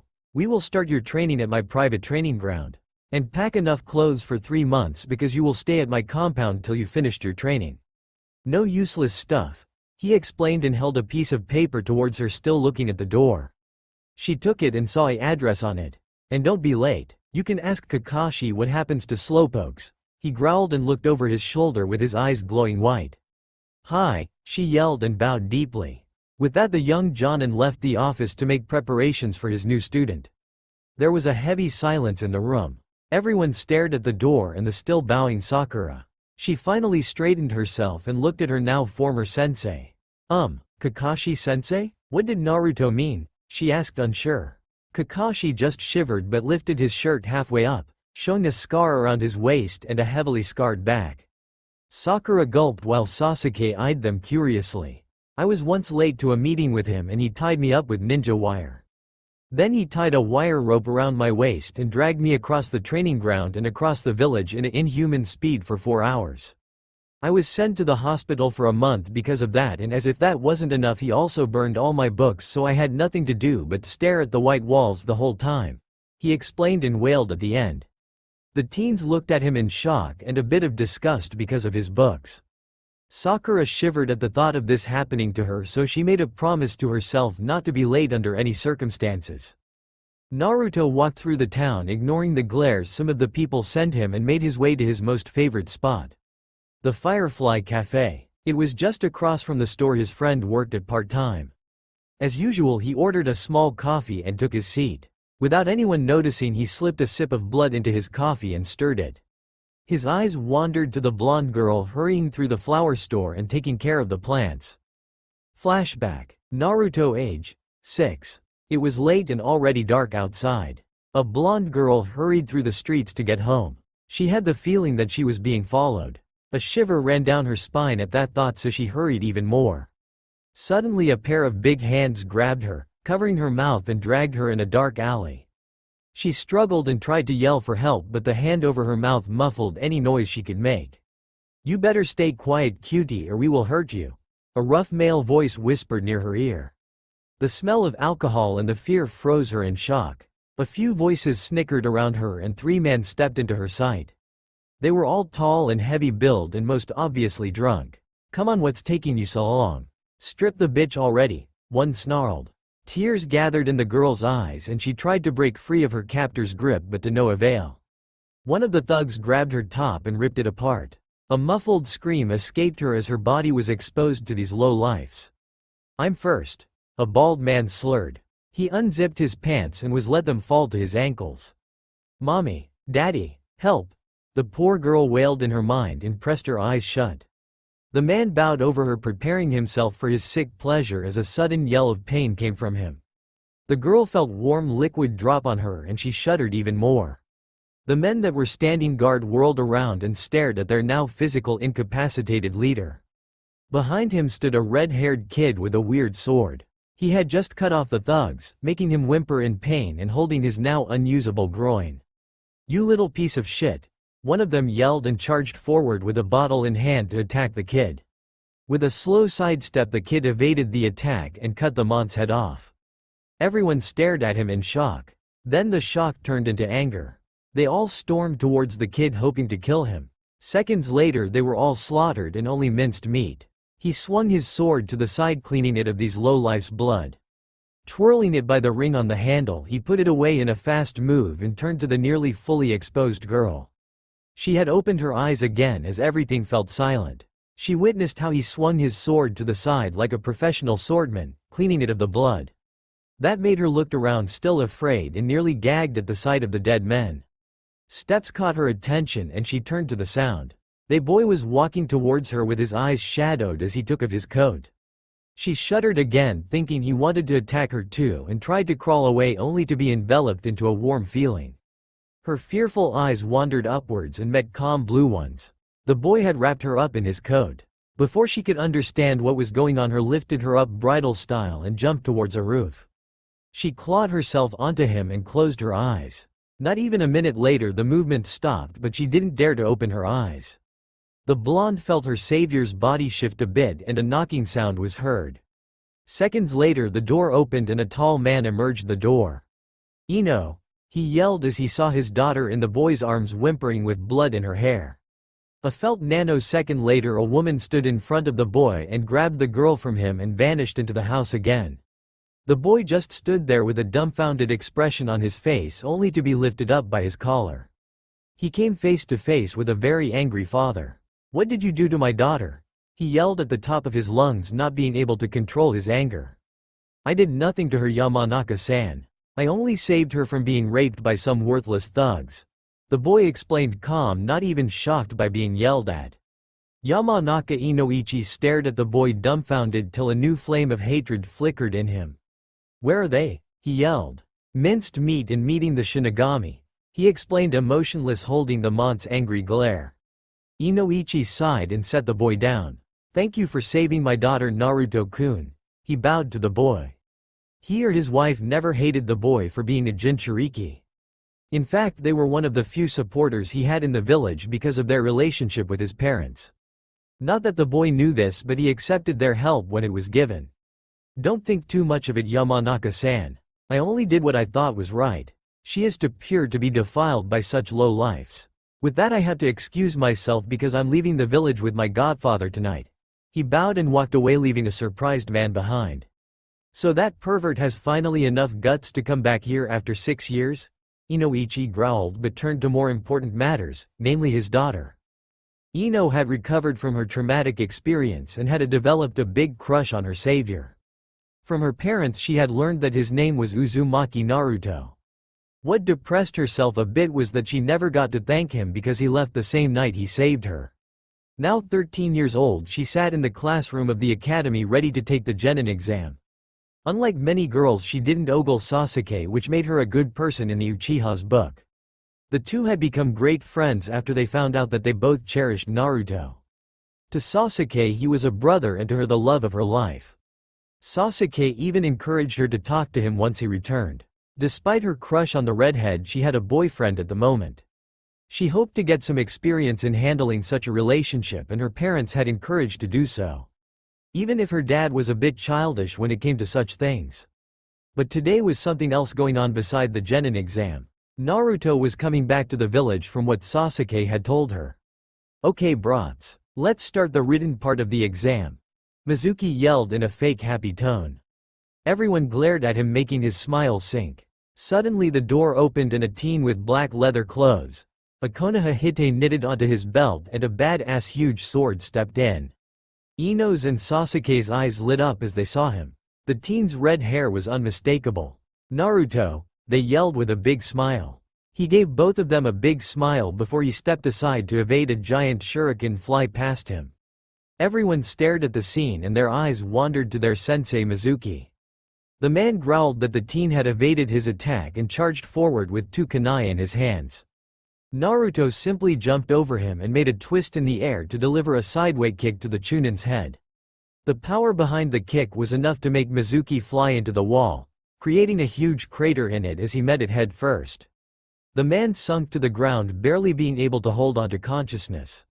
"Mizuki, on orders of the Sandaime Hokage you are to be arrested and brought to the T&I department under the suspicion of treachery and cooperation with the traitor Orochimaru," Naruto stated, cold and emotionless, making everyone shiver. Mizuki tried to stand up but couldn't find the strength to do so, so he just gave the teen the middle finger. Naruto picked him up by his throat and lifted him off his feet. "Fuck you, demon. You have no authority over me." He tried to glare but failed miserable. "On the contrary, I have all the authority I need. I am a special Jonin and I am acting on the orders of the Hokage himself. That is more than enough to take you down. But now that you have resisted arrest and broke the Sandaime's law, I have the authority to kill you," Naruto explained as his eyes turned white, not that anyone beside Mizuki saw that. With that the teen ripped the Chunin into pieces, gaining many gasps and gagging noises from the teens. Jiraiya leaned in the door and sighed at the mess. The ripped-apart Mizuki began to sink into the shadow of the room and left no trace behind. Naruto turned to Iruka and bowed. "I'm sorry for disturbing the exam and damaging your classroom, Iruka-san. Please continue what you were doing. I will pay for the repairs." He then turned and walked to the door. "I'll see you two later." He smiled and looked towards Sasuke and Ino. With that he left the class to their exam, not that anyone really noticed it. "You are so awesome, Naruto-kun," Ino thought with a crimson blush because he had met her eyes despite his cruel actions just now. She had seen the cruel reality as she visited her father at work a few years ago. Since then she had steeled herself to the real life of a shinobi. "You are already a special Jonin? I guess I have some training to catch up on. But it's good to have you back, Ni-san." Sasuke smiled, not noticing the glares his fangirls through the door Naruto had just left through. That bastard took all of Sasuke-kun's attention. "He's mine," was their common thought. They didn't even realize that had just murdered a man. "Iruka-sensei, who was that?" Kiba asked, confused, still shivering. "That was the bloody fang of Konoha, Uzumaki Naruto." Iruka smiled as he remembered his talk with the Hokage a few days earlier about the boy's return. He was one of the few people who cared about the boy when he was little, but he couldn't take him in because the civilian council didn't allow it. Seeing him like this was a bit disturbing, but the nod Jiraiya had given him soothed his worries of the Kyuubi having taken over the teen's mind. "Hey, I have heard of him. He is supposed to be the only one in Konoha's history to have a bingo book entry at the age of 7. He is supposed to be a bloody monster," Choji yelled, letting his bag of chips fall to the table in shock, already a bit green from the previous scene.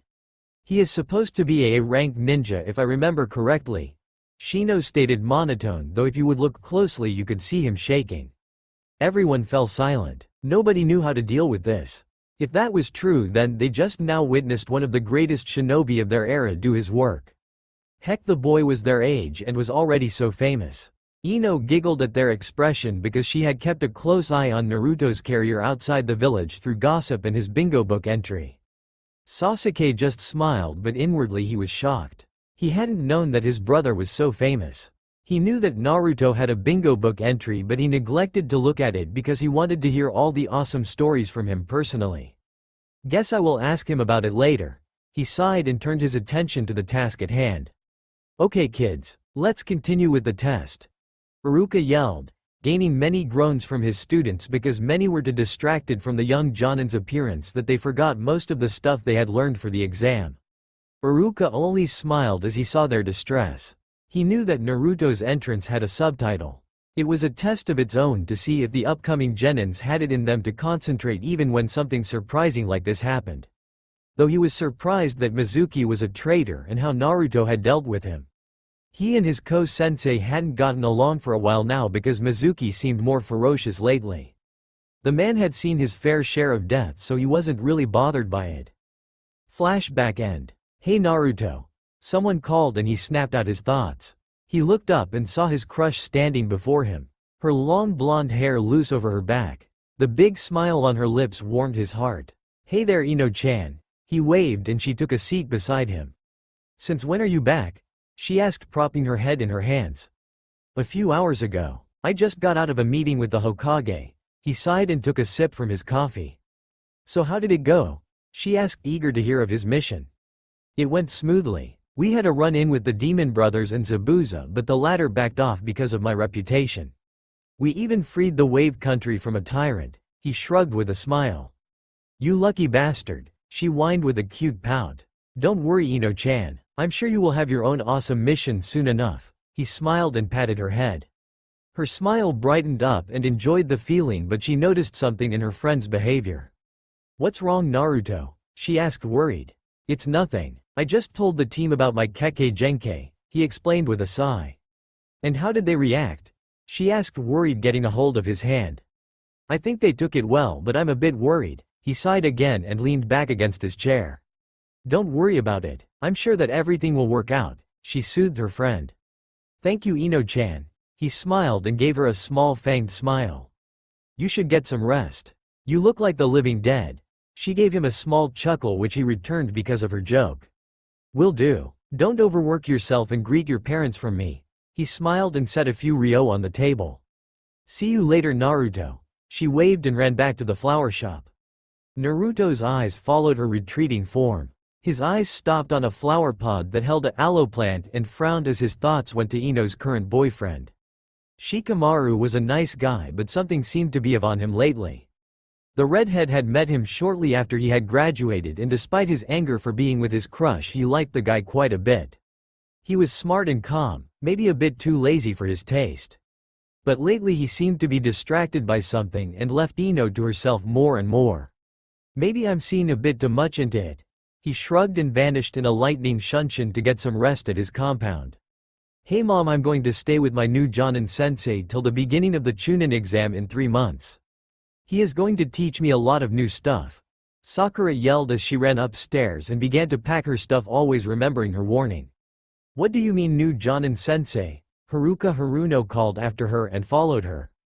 Well, I got a new sensei. He promised me to make me stronger so that I could make Chunin in the exams in 3 months. She explained, packing her stuff into her traveling bag. Why do you have to stay with him then? You can always go to meet him, her mother asked, confused. Well, he wants to start early and he lives on the other side of Konoha. So going there every day would take too long.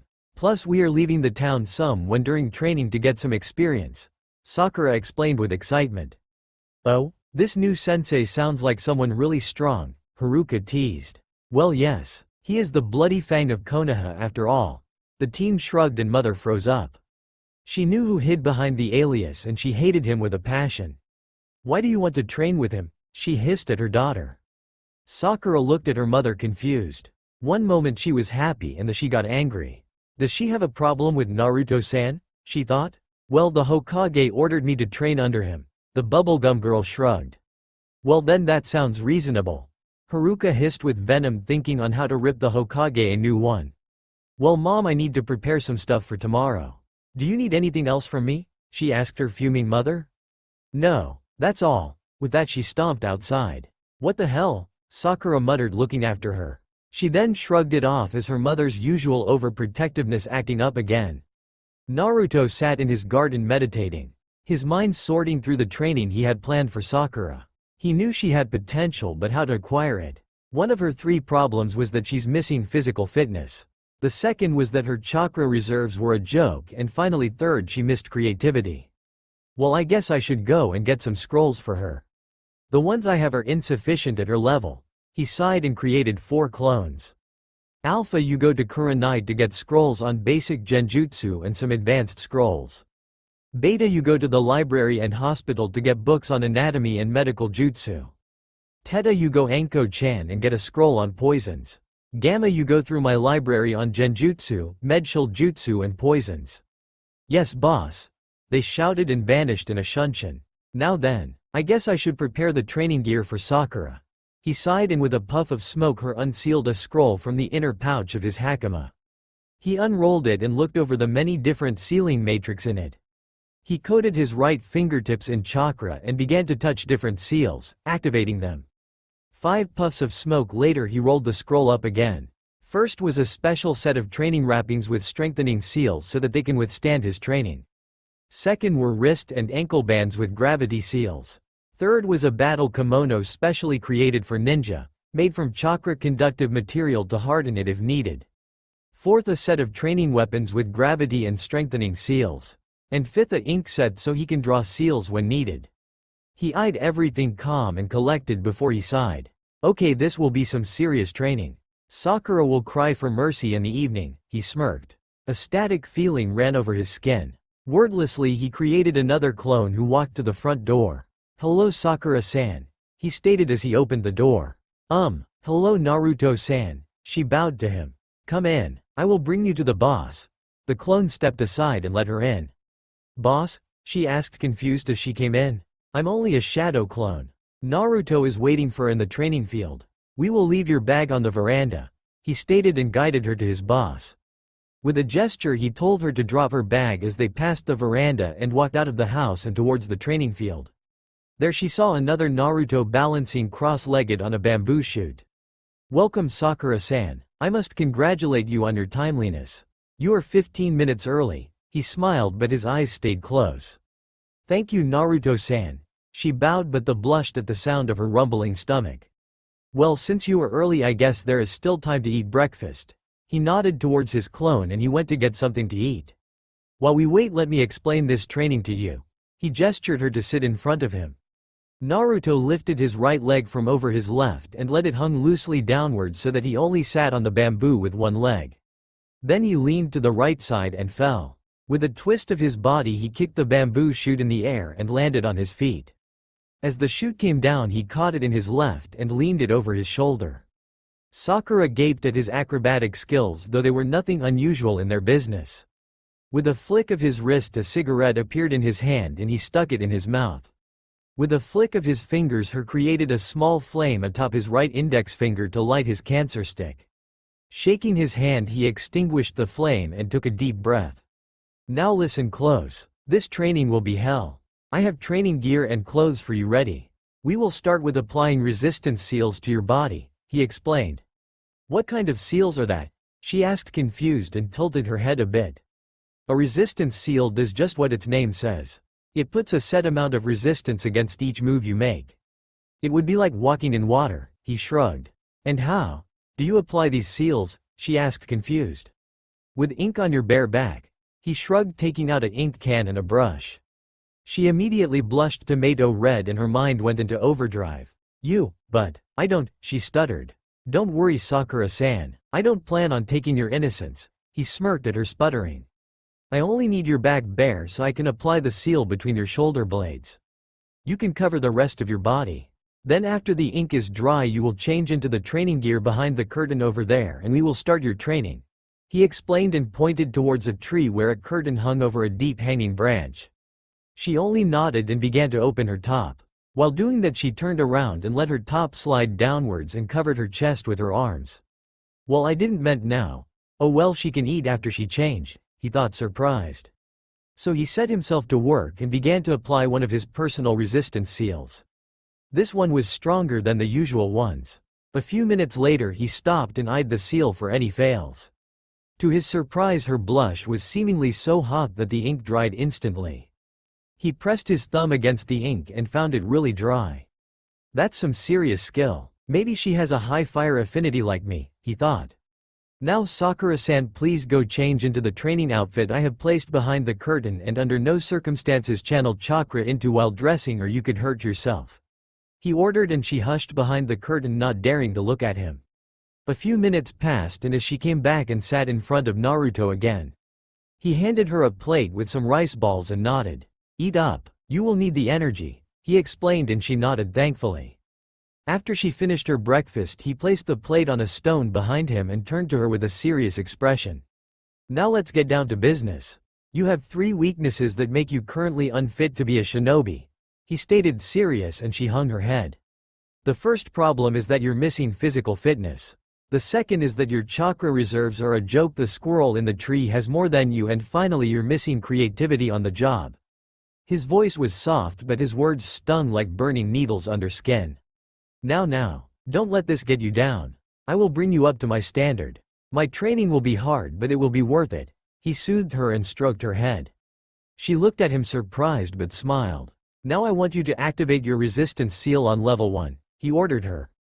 How do I do that? She asked, confused. Think of a small cup the size of your fist and fill it with chakra, then place this amount into the seal. That is enough to activate it. Then don't move for the next few minutes till the seal attuned to your body, he explained, and she did as she was told. A shudder ran through her body and she stared at him surprised. Don't worry, the seal is only scanning the size of your chakra pool to set a limit for the seal. While building up your chakra pool, the seal will attune itself while you're asleep so that it can set new limits for your training. It might take a minute or so, he explained calm, and waited for the seal to finish its job. While we wait, I will explain you how we will work. At first I will bring up your physical strength and your chakra pool, and when I think you have progressed far enough I will start on your creativity. Once I see good progress in all 3 fields I will start on your justice. I will teach you the basics and some advanced techniques of genjutsu, medical jutsu and kenjutsu. But, I will only give you a sword if you are worth it, he explained with a dark glint in his eyes at the end. What do you mean? Worth it? She managed to say as the seal set itself on level 1. The swords I have are special. You could say they are a part of me by blood, he shrugged and rolled his shoulder. How's that? She tilted her head and found it pretty hard to move. The blacksmith who made it used my blood and worked it into the blade. Like this it gained my affinities and made it so that it can only be wielded by me. His eyes darkened as he remembered the perverted blacksmith. That sounds scary, she whispered. Don't worry about it now. You have a long way to go to earn such an honor, he stated firm, and she nodded. Now I want you to put the same amount of chakra into each wrist and ankle bands as you did into the resistance seal. This will give you about 20 kilos on each of your limb. After that I will give you 1 hour to get used to the weight before I hunt you around the training ground, he ordered, and she paled. But, that's too much, she stuttered. Too much you say? Girl, I started with the double weight. Right now my resistance seals, plural, are on level 10. That means 10 times more resistance than you have each. My weights are 500 kilos each limb. So don't whine and start to get used to it. When I'm finished with you, you will carry at least 150 kilos each limb, he stated stern and glared at her. She nodded barely. She couldn't run away from him because she couldn't really move and she didn't know how to deactivate the seals. Plus she was there on the Hokage's orders. I'm so fucked, she whimpered. For the rest of the day Naruto trained the pink-haired girl. Hey, did you hear? The demon is seducing councilwoman Haruno's daughter, a civilian whispered as she saw the pair walk by. Sakura looked tired and sluggish while Naruto just walked with an emotionless expression. That demon should have been killed the day he was born, another whispered, angry. What are they talking about, Naruto-kun? The girl asked her new friend, teacher. Let's just say that your mother should keep her mouth shut before I stuff it with my fist, he growled, making her gasp. What do you mean? My mother is the most loving woman in town, Sakura hissed, feeling insulted that he badmouthed her mother. Sakura, your mother has 2 sides. One you know and one she shows around the village. Let's leave it at that for now. We need to get some stuff, he stated, and they stepped into a shinobi store. Hello Higurashi-san. Naruto greeted the man behind the counter. Hello Naruto-kun. Who's the little missy with you? He asked with a teasing smile. She's my student. He deadpanned and the man threw her a worried look. You have my sympathy, girl. He nodded and she gulped. It's been only 2 days since he started her training, but she already felt herself getting stronger. Thank you, but I don't need it. I have faith in my sensei, she stated proud. If you say so, girl, he shrugged. Hey Togen, where is the chakra paper? You out or what? Naruto called from behind a shelf. They're on the top of shelf 3, the man called back. Thanks, came the reply from another shelf than the previous one. A few minutes later he came back with a few pieces of chakra paper and some medical equipment for missions. He put them on the counter and searched for his wallet before he gave Togen 20 ryo. Keep the change, he smiled at the older man. Thanks man. Togen laughed and put the stuff in a bag before he handed it to the redhead. Now take this and channel some chakra into it. Naruto ordered his student and gave her a piece of paper from the bag. Sakura did as she was told and watched how the paper began to crumble to dust and partially turned to mud. A high earth affinity for primary and water for secondary, Naruto whistled. Okay, now I know what kind of taijutsu and ninjutsu I can teach you. He explained at her questioning look. What kind of affinity do you have, Naruto-kun? She asked confused. Naruto only shrugged and pulled out another piece of paper and channeled chakra into it. The paper split in the mid before one piece flashed away in a blue flame and the other turned into an electric spark. As you can see, I have 3 very strong affinities towards wind, fire and lightning. Practically it means that I can manipulate these 3 elements at will without any jutsu, he stated firm. Awesome, she breathed and Togen laughed. Yeah, Naru-chan is awesome. He laughed only to be glared at by him. The two left the laughing shopkeeper behind and continued their walk towards Naruto's compound. Again the whispers caught Sakura's attention. Come on, there must be a reason for their behavior towards you. Sakura hissed, daring him to badmouth her mother again. You won't believe me anyway, so I will show you. But I must warn you, what you're about to see and hear will change your world forever. Plus it may even include a S-rank secret with the punishment of immediate execution. He explained, serious, and she gulped as she saw how dark his eyes suddenly looked. I swear that I will keep everything I hear a secret, she vowed. Good, but keep your mouth shut under any circumstances, he stated and took her hand before he stepped into a shadow of an ally nearby. He pulled her along and both entered the cloudy world of the shadows. They made their way towards the council chambers till a screen-like window cleared before them and they could oversee the whole room. Sakura gasped as she saw where they were, and even more when she saw her fuming mother. I demand that this fucking monster should be killed right this instant, she screamed like a banshee. Stand down, Haruno-san, Fugaku sneered. No, I will not stand down. The Kyuubi is seducing my daughter and I will not allow it, she wailed. Sakura looked at Naruto with a fearful look. He only shook his head looking at her. She then turned back to the council. Haruno, you have broken my law once again. If you don't want to be executed right here and now, you will shut your mouth, the Hokage ordered, releasing some of his killing intent. The woman growled but nodded. Now I don't need to remind you that Naruto isn't the Kyuubi but its jailer. They are not the same, Shikaku explained while rubbing his temples. Now I know how the others feel when I scream like this. Sakura groaned in her head while rubbing her ears. But Naruto being the jailer of the Kyuubi? How does that work? So he isn't the same. He must be really strong to keep such a beast under control. She looked at her sensei. His eyes glowed white in anger, but he kept his mouth shut and stared at the meeting. Now back to today's reason for this meeting. Naruto decided to train Sakura for the Chunin exam since he sees great potential in her. The Hokage explained, making Sakura blush at the compliment. Haruka only growled that the demon was training her daughter but puffed her chest that her daughter had potential.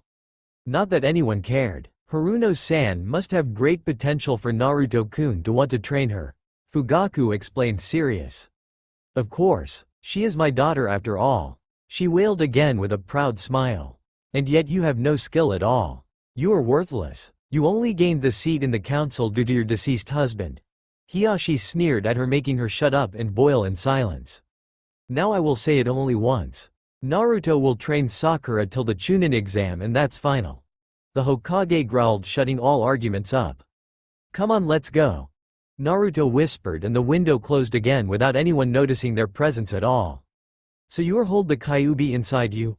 Sakura asked, trying to comprehend how different her mother was when she wasn't with her. Yes, and in a way you already met her, he explained as they flew through the shadow world. What do you mean?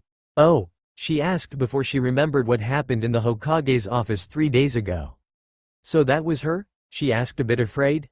Don't worry. Kurami Nei-chan is a kind-hearted woman. She only attacked the village because she was under a genjutsu. Naruto explained as he opened a pathway for them to step into his house. So is she still your prisoner? The girl asked. Yes and no. She lives inside me but can freely access my senses. He shrugged and they walked into the kitchen where a clone just set the table for lunch. The two ate in silence. While Sakura tried to understand how her mother could be such a bitch, the redhead rolled himself a few cigarettes before he put them into cigarette case he always carried with him. After lunch the two were about to return to their training to distract Sakura from her mother but were distracted by a cold feeling creeping into the room. Oh wait a minute, Sakura-san. We have a guest, he stated, and the two walked back to the table. While Sakura sat down, Naruto walked to the kitchen and poured in 3 cups of tea. He put all 3 on the table. Sakura eyed the empty seat where the 3rd cup stood. Suddenly a figure became visible on the chair. It was a woman with pale skin, white eyes and bottom-long silver hair. She wore a white kimono with a red layer beneath. Her smile was calm and her eyes were lidded. Hello Motoko Nei-chan. Naruto greeted her. Hey there Naru-chan, she teased him with a loving smile. Who is that Naruto-kun? Sakura whispered to her sensei. I am the Shinigami Haruno-san, the guest stated with a carefree smile. Sakura paled as white as chalk and gulped. I think I need new panties, she thought, afraid of the embodiment of death. And I can read minds. The woman deadpanned, making her eyes go wide and a blush spread across her face. Now Motoko-chan. No scaring my student. Naruto scolded her in a playful tone. You are no fun Naru-chan, she pouted and picked up her cup. She began to sip her tea and looked at her avatar in the mortal plane. I guess you are here to inform me about where the Fox clan has moved and that it's nearly time for the ritual. The vampire stated, calm, looking over the edge of his cup. Yes, the clan moved to Land of Whirlpools. You have 2 weeks to find them before the ritual begins, she explained, enjoying her tea. Land of Whirlpools? You got to be kidding me. Naruto sighed and rubbed the bridge of his nose. What's so special about that land? Sakura asked, confused. The Land of Whirlpools is the origin of the Uzumaki clan, making it Naruto's home and birthright. He is the son of the Whirlpool princess after all. Even if Uzu Shiogakure was destroyed years ago, the land is your heritage. Motoko explained, calm, making the bubblegum genin look at her sensei with big eyes. Why did you have to tell her that, Nei-chan? I have been trying to hide this for as long as I can think, till they were ready, he sighed. Till who is ready? Sakura inquired, eager to know. I have a few of the surviving clansmen rebuilding Uzu Shiogakure to its former glory. But none of them have ever found any sign of the Fox clan. Naruto explained and turned to Motoko. As you know, foxes are tricksters. They can hide pretty well, the woman chuckled. Don't remind me, he sighed, hearing the giggle of his other Nei-chan in his mind. I must leave now, kiddo. See y'all later. With that she vanished again and the warmth returned to the room. Interesting woman. Sakura stated, absent-minded, after a few seconds, already over the shock of meeting the Shinigami herself, and survived to talk about it. Yeah, Nei-chan is quite different from her reputation, Naruto chuckled. Now come on, pack up, we have to leave soon. I will send a shadow clone to the Hokage to inform him of our departure, he stated, and Sakura ran to her room to get her stuff, seemingly not bothered by her weights anymore. Interesting. I think I should increase her weights about 5 kilos each, the teen thought before he sent a clone to the old man. He walked into his room to change into his usual leather attire and sealed all necessary scrolls into the seals in his clothes. Carefully he eyed the weapon seal on his right wrist before he decided on the fox fangs hanging on the wall. So he strapped the gun blades to his back and stretched to make sure everything sat right. Okay, everything ready. Just a short detour to say goodbye to Ino and we will be on the road, he muttered, and walked into the hallway where he was greeted by the already waiting Sakura. You are fast. I'm impressed, he nodded, and she smiled. The two walked out of the compound and Naruto activated the security seals around it to make sure that no one could get inside. They walked in silence. Naruto thought about Ino and his mission while Sakura smiled widely, thinking on how awesome her sensei was and that she could maybe catch a look at the legendary Uzu Shiogakure. They stopped before a familiar flower shop. "Give me a second." Naruto nodded towards the shop and Sakura accepted it. She didn't know why he always came here but shrugged it off that he liked flowers very much since he had such a great flower garden and took care of it with so much love. "Hey there, Ino-chan," he greeted his crush. "Hey Naruto-kun." Ino blushed but noticed his attire. "Another mission?" she asked, a bit sad that he was about to leave again. "Yeah, but a private one this time. I have some things to deal with outside the village." He shrugged with a loving smile. "So, is it true that you are teaching Sakura-chan?" Ino teased with a bitter smile. Her heart stung as she asked this, just like it did when she heard the rumor. She knew he didn't like the pink-haired girl, but she couldn't help but feel hurt and jealous by it. "Yeah, I took her under my tutelage till the Chunin exam. So you better be ready for when the exam begins," he laughed. His laugh was so warm that she blushed a bit. "Don't worry about her getting special treatment. I gave Asuma and Kurenai each a few advices and some equipment on how to step up your training. You will all kick ass in the exam," he encouraged her. "Thank you, Naruto-kun," she smiled thankfully. "See ya when I'm back, Ino-chan. Take care of yourself and tell the white-haired pervert that I will fry his ass if he tries anything." He scowled at the thought of said pervert. "Will do, Naruto-kun." She smiled with a blush, thinking about the only situation she would meet the perverted Sannin. "Naruto-kun thinks of me in the hot spring." She giggled with a bit of nosebleed. Naruto didn't see it anymore because he already walked outside to meet up with Sakura. He lit himself a cigarette and sighed.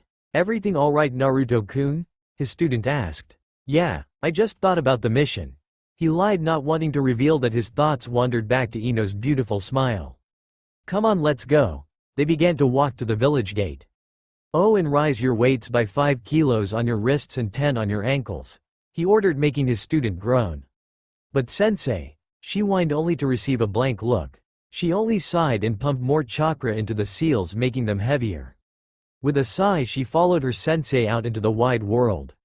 It's been 2 days since the vampire and his student left Konoha. 2 long and strenuous days of tree hopping. Naruto looked over his shoulder towards his student. Sakura was panting heavy. Sweat ran down her face and her eyes were a bit clouded. "She's tired. I guess we should take a break," he thought, and rose his right hand in a fist parallel to his body, signaling his student to stop. Sakura looked at the fist like it was manna from heaven. Both student and master stopped on different branches. While she bent forward and pressed her hands against her legs, she began to question Naruto's training method but shoved the thought aside as she saw a bottle flying towards her.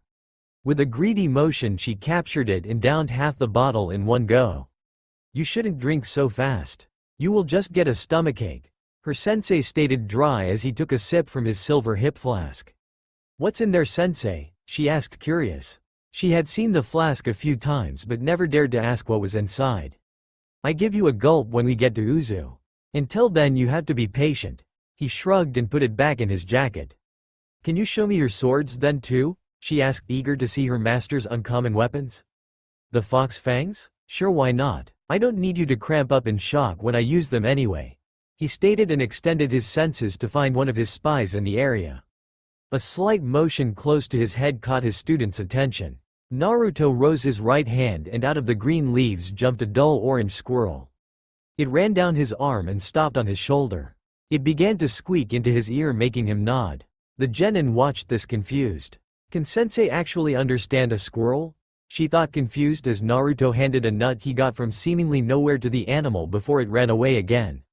"Okay, Saba found a trace to the Fox clan. We will first go to Uzu and tomorrow we will begin our search," the redhead explained calm. "You actually understood a squirrel?" Sakura asked, confused. "Of course I did. He is one of my spies." He shrugged and turned to look for the direction of Uzu. "You have spies?" she asked, awed. "My spy system rivals that of the toad sage Jiraiya. But instead of humans I have all kinds of animals working for me. There's no one who would suspect them to be a spy." The teen shrugged, making his student's jaw drop. "Incredible," she breathed. "Come on, it's still some way to Uzu.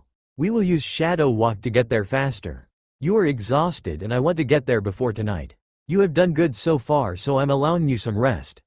Naruto explained, serious as he jumped to her. He grabbed her arm and both sank into the shadow of the tree trunk they stood on. The dark fog of the shadow world made it impossible for a commoner to navigate through. The vampire, on the other hand, just thought about his goal, and a window opened before his inner eyes. Like this, he saw right where he was going. They flew through the fog in silence. The genin looked around and eyed the strange shadows they passed. She could have sworn that she actually saw glowing eyes in the darkness, but shrugged it off as part of her imagination. A window opened before them just a few minutes later. As they stepped out, Sakura had to shield her eyes from the bright daylight. As her eyes got used to the light, she looked around and gaped at the sight. There, all around her, stood tall buildings. Each building was as big as the Hokage Tower in Konoha, if not higher. From the look of it, they were made of glass or something like it. Each building had a 10 feet wide metal rail in the mid running from floor to roof. She saw some kind of shops and a few houses around her. "Come on, Sakura, we're going to my place. There you can take a rest while I talk to my people," Naruto stated, and jumped to a metal rail and clung to it using chakra. Sakura followed a bit slower because she couldn't help her curiosity and looked all around. "Say, Naruto," she began, and he looked over his shoulder. "Why are these metal rails on each building?" she asked, confused. "They're for ninja use only. Think about it. You let dozens if not hundreds of people run over glass all day long. The buildings would look like shit in no time, and not to speak of just graduated genin still learning the wall walking.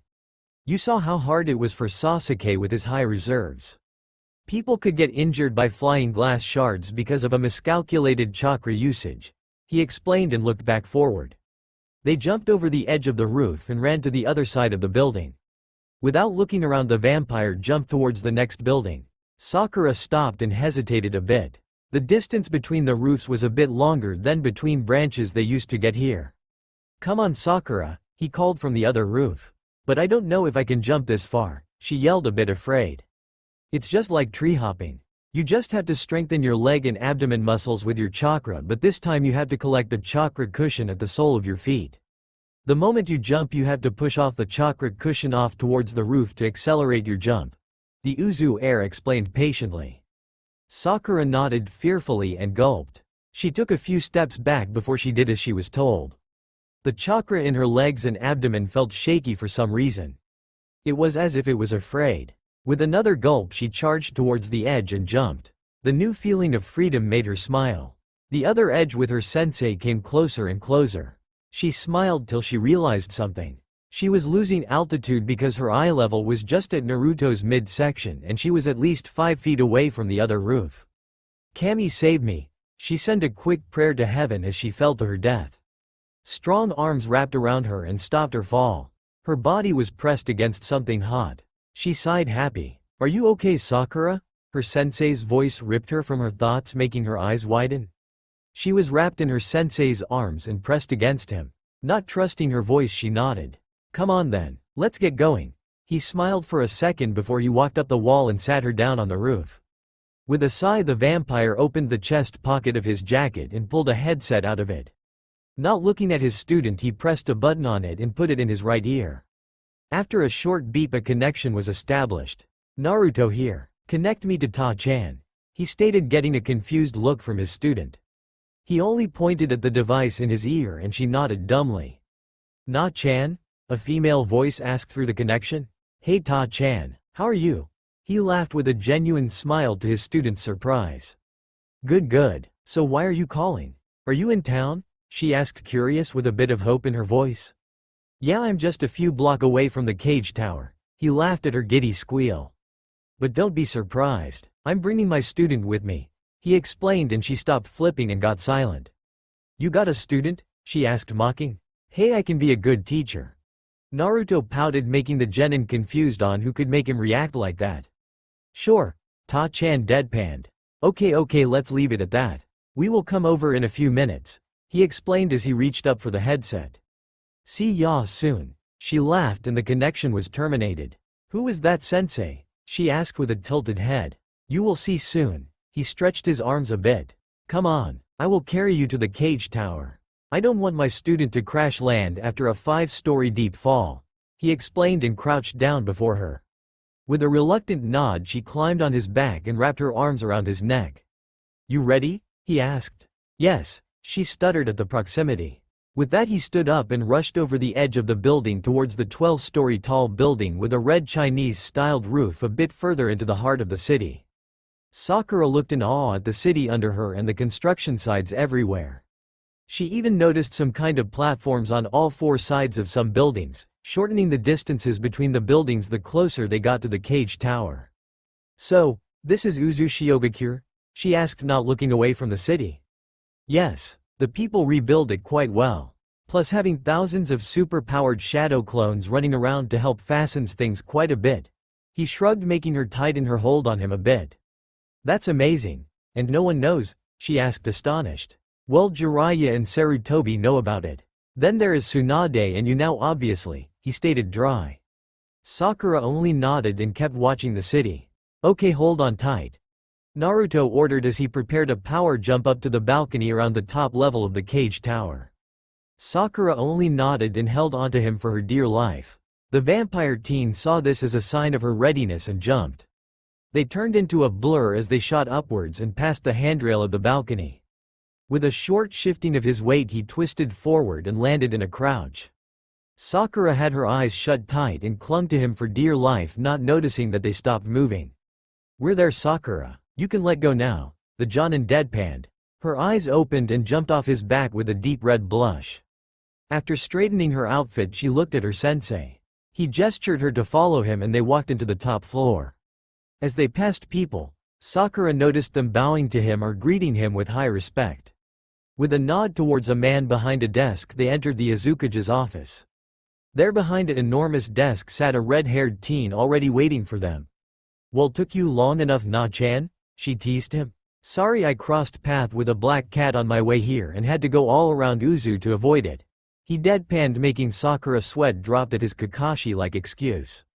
Kakashi sneezed 2 times. While he rubbed his nose he thought about it. "Someone just used one of my excuses and talked about me. Maybe Sakura? Nah, she would never use that." He shrugged and returned to Sasuke's training. "Come on, Sasuke. Keep it up. You still have 3 laps to run," he yelled, making the teen grumble. "Seriously?" the red-headed girl deadpanned. "Nope," he laughed, getting a sweat drop from both girls. "So who is she?" she asked, pointing at Sakura. "Ah yes, this is Haruno Sakura. I have taken her as my student till the Chunin exam in 3 months. Then she will rejoin her teammate who is also being trained in private," he explained, and Sakura bowed. "It's nice to meet you." The bubblegum girl bowed but stopped when she realized that she didn't know the other girl's name. "Well then, would you do me the honor?" the redhead asked the vampire teen, who shrugged carelessly. "Sakura, let me introduce you to my cousin Uzumaki Tayuya, the temporary Azukage and second clan head of the Uzumaki clan." Naruto introduced his family member. "It's nice to meet you, Uzumaki-sama." Sakura bowed again. "Oh, stop with the formalizations. I hate that crap." Tayuya cursed, making Sakura's eyes widen. "But," she stuttered. "No but, just call me Tayuya. You are a friend of Na-chan, so it's alright," she explained with a "if you don't do it I will ram my foot up your ass so high that you can lick my toes without a problem" aura. Sakura only nodded, not wanting to anger the red-headed Kage in any way. "So what are you here for, Na-chan?" Tayuya asked as she walked up to him and gave him a hug. "I'm searching for the Fox clan. It's almost time," he explained as he returned the hug. "They are here? In Uzu?" she asked, baffled that such a powerful clan had come to the city without anyone noticing before she snuggled into his chest again. "No, they are somewhere in the land of whirlpools. They usually don't come to the city if they can avoid it." He shrugged and slipped out of the embrace, much to his cousin's displeasure. "So when are you leaving again?" she asked, trying to snatch his arm to cling to it. "We have 3 months till we have to return to Konoha. Till then we will stay here and train," he explained, calm, moving his arms a bit to avoid her hands. "That sounds good. You two will be staying with me then," she stated, firm but with a big smile, but frowned at his escaping arms. "If you insist, Ta-chan." He bowed and she finally caught his arm. "Come on, I will lead you to temporary domicile." She smiled and guided the two out of the office. But not before Naruto created a shadow clone to take up the paperwork. Grumbling, said clone set himself to the fight of his life. The 3 made their way towards the apartment on the floor below. Everyone they passed bowed to the Kage and his cousin. They respected Tayuya like their true Kage, but as long as Naruto was in town he was just that. As they stopped before a red door with golden dragons on both sides, Tayuya reached for it and poured some chakra in it. A clicking noise was heard and the door opened into the room. "Welcome to my modest domicile." Tayuya bowed to Sakura as she dragged her cousin in. The bubblegum girl shook her head at Tayuya's behavior and shrugged it off as her missing Naruto before she followed the two. Inside she gasped. The room was luxurious furnished. 2 dark red huge 3-seater couch, a 2-seater couch and 3 1-seater. A huge oak couch table with flowers on top of it. The kitchen was made of white marble and being contrasted by the cherry wood floor. Further in she saw 2 huge bedrooms with white oak wood floors and cream-colored king-sized beds. "You like it, Sakura?" Naruto asked from the kitchen. She only nodded and watched him fill 3 glasses with his hip flask. He handed one to Tayuya while he placed one for Sakura on the bar. With a nod from her sensei she picked it up and took a sniff of it. The drink looked like liquid gold and smelled like honey. She shook her head thinking it was some kind of juice. In one gulp she downed the glass and put it on the bar again. Naruto and Tayuya watched her with a smirk. Why are they smirking like that? She thought, confused before her world began to spin. Before she could do anything else, she collapsed on the floor, all limbs stretched out. Sakura was out like a light. She really can't handle alcohol. Tayuya laughed and downed her drink before she pulled another bottle of it from the cooler under the bar. "Come on, she's only 12. What did you expect? The mead I make is some pretty hard stuff. Not even Tsunade's best sake can compare to its alcohol level." Naruto shrugged and downed his own glass. "We aren't older, Na-chan," she poked his side. "But we are already war veteran. I'm an immortal vampire, a avatar of the Shinigami here in the mortal world, who suffered at the hands of humans since my birth. You are a battle-hardened Uzumaki virgin who has been fighting for survival each day since your birth till I found you dying in a ditch. We have seen the darkness of this world and now we create us our own light here in Uzu," Naruto stated darkly. His eyes spoke of pain just as hers, yet a smile worked itself on her face. "You know me, Na-chan. I already found my light." She smiled and cuddled herself in his chest. Her arms wrapped around his upper body and side content. Then her hands began to wander downwards towards his ass, making him flinch. He removed himself from her grasp while shaking his head. "Please stop this, Ta-chan. You know my heart belongs to someone else and we're family," he stated, barely hiding his mirth. "I know, but I still want you," she pouted, cute. "Come on, let's drink a bit. Maybe we can come up with some ideas. We could create a harem, for example. If you can convince my crush, that is." Naruto laughed and created a shadow clone to bring Sakura to a bed while he and Tayuya sat down to take a drink. Tayuya blushed at the idea of a harem and jumped on the couch right beside him. Both had a bottle of mead and set themselves to down them while talking about everything that happened since they saw each other the last time. "Naruto-sensei," Sakura panted as she leaned against a tree. The two of them had been running through the forest outside Uzu for days now. To Sakura's dismay, her sensei had ordered her to rise her gravity seals by 5 kilograms each and her resistance seal to level 2 once they left the city.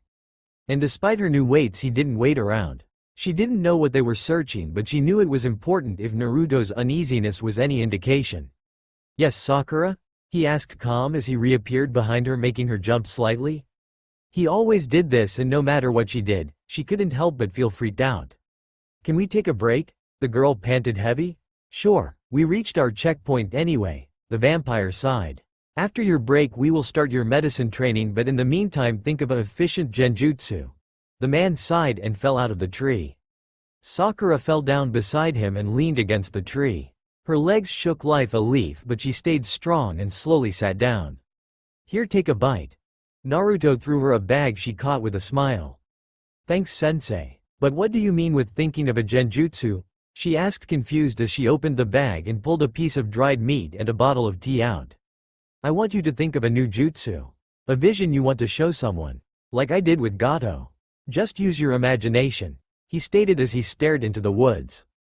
"But how do I do that?" she was confused. "Come on, girl. You are young and had a pretty life. Can't you think of something?" "I don't know. A pink fluffy unicorn jumping around on a rainbow," he shrugged, not looking at her. "But what good would that be?" The pink-haired girl was confused. That was an example. I have a few evil ones, but I want you to know your own boundaries. The teen sighed and sat on a tree stump. What kind of evil ones? She asked with glittering eyes. One that would shatter your mind by using your worst fear, he stated calm. I don't understand. She was a bit down that he wouldn't tell her about his genjutsu. Sigh. One of my worst genjutsu against woman, for example a rape genjutsu. He sighed, making her gasp. You. But, she stuttered in panic. Like I said before, Sakura. I'm not human. Yes, I despite rapists and such, but that doesn't stop me from using everything I can to get what I want. I have genjutsu against man and woman. Old and young. I'm prepared for everything, but that doesn't mean that I have to like it. He sighed and finally looked at her. His eyes showed sorrow and anger. It was deep as the sea, making Sakura worry what he had gone through in his life. Look, Sakura. Just think about your happiest day and try to form an illusion from it. He sighed and picked a cigarette from his jacket. I would like it if you didn't smoke that stuff here. A new male voice said, making Sakura squeak. I was wondering when you would come out, Kitsune-san. Naruto smiled while putting the cigarette away. You have sharp instincts, my boy. I guess Kurami-sama likes you quite a lot, he said, and an old man stepped out from behind a tree. He wore an orange cloak with a black dress-like robe under it.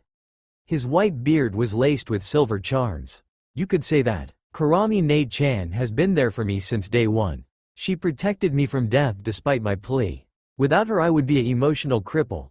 The teen explained, serious. I guess you are here for the ritual? The old man asked with a soft smile. Oh, how did you know that? Naruto asked with a curious smile. Tomorrow is new moon and that is the only time to free my lady, he shrugged with a crooked smile. So then I'm in your care, right? He bowed to the man who nodded.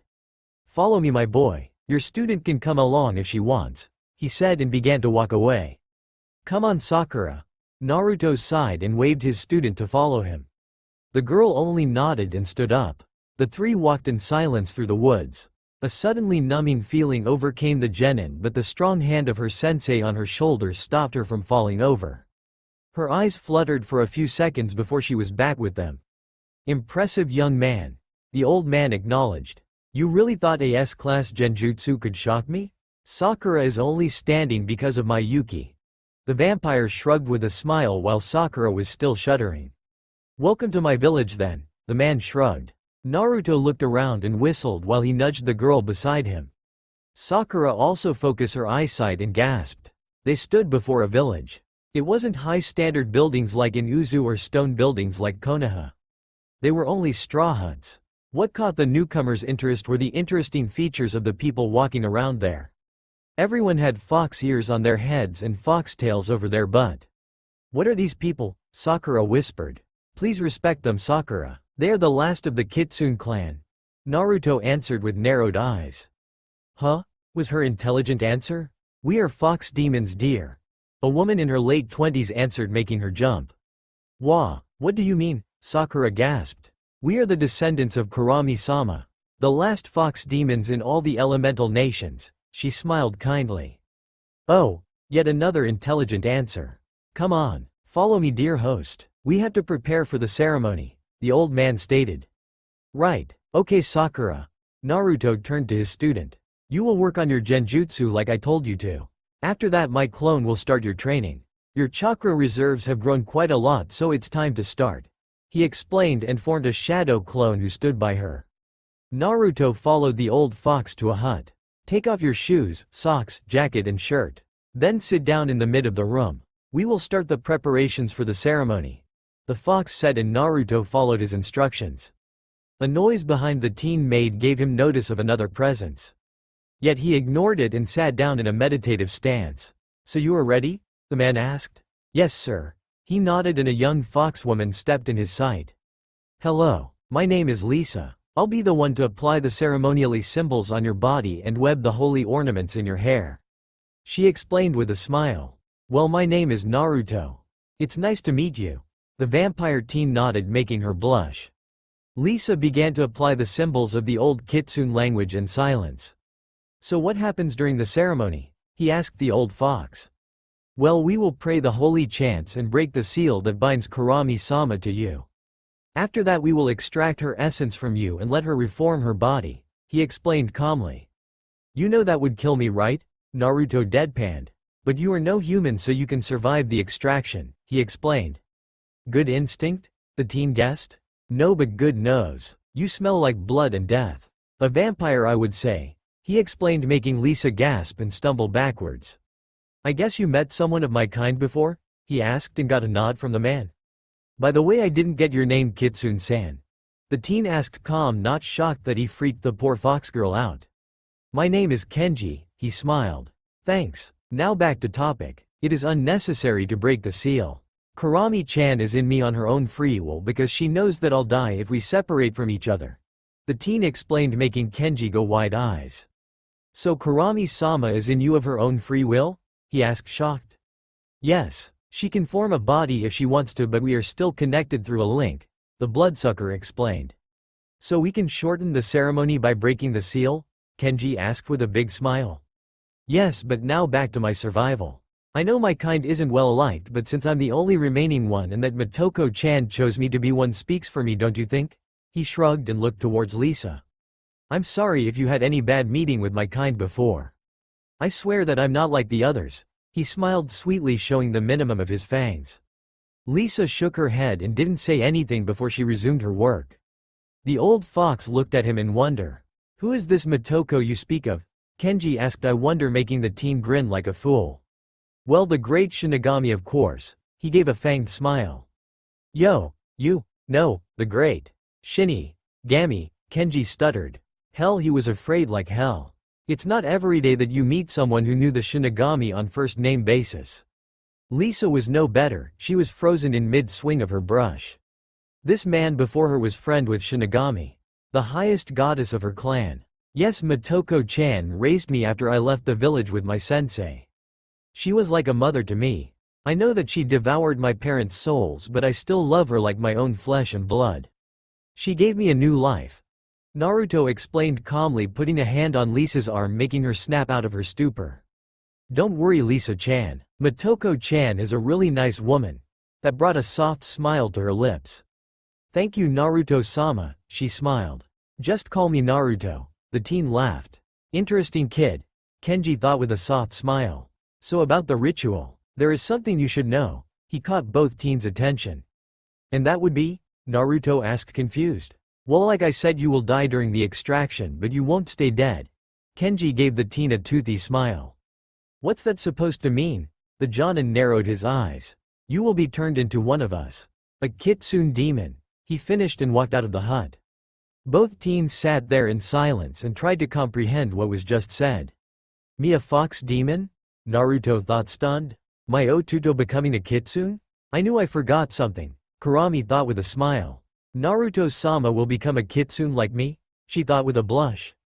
Oh god, don't tell me that Lisa has a first-sight crush on me? The vampire thought, unsure. So, a vampire fox demon? Interesting, he muttered, stunned. Sakura watched her sensei walk away and felt a bit uneasy being left behind between all these kitsune demons and only to be protected by a shadow clone. Not to be rude, but what's your name, my dear? I'm Uzumaki Naruto and this is my student Haruno Sakura. Naruto asked the woman. It's an honor to meet you, Uzumaki-sama. I have heard much about you. My name is Kalela. The now identified Kalela explained. No surname? He asked with a rose eyebrow. Well, we all share the same surname in this village since we are the Kitsune clan. She bowed slightly. Ah, I'm sorry for not thinking about this. Naruto bowed slightly, making her blush.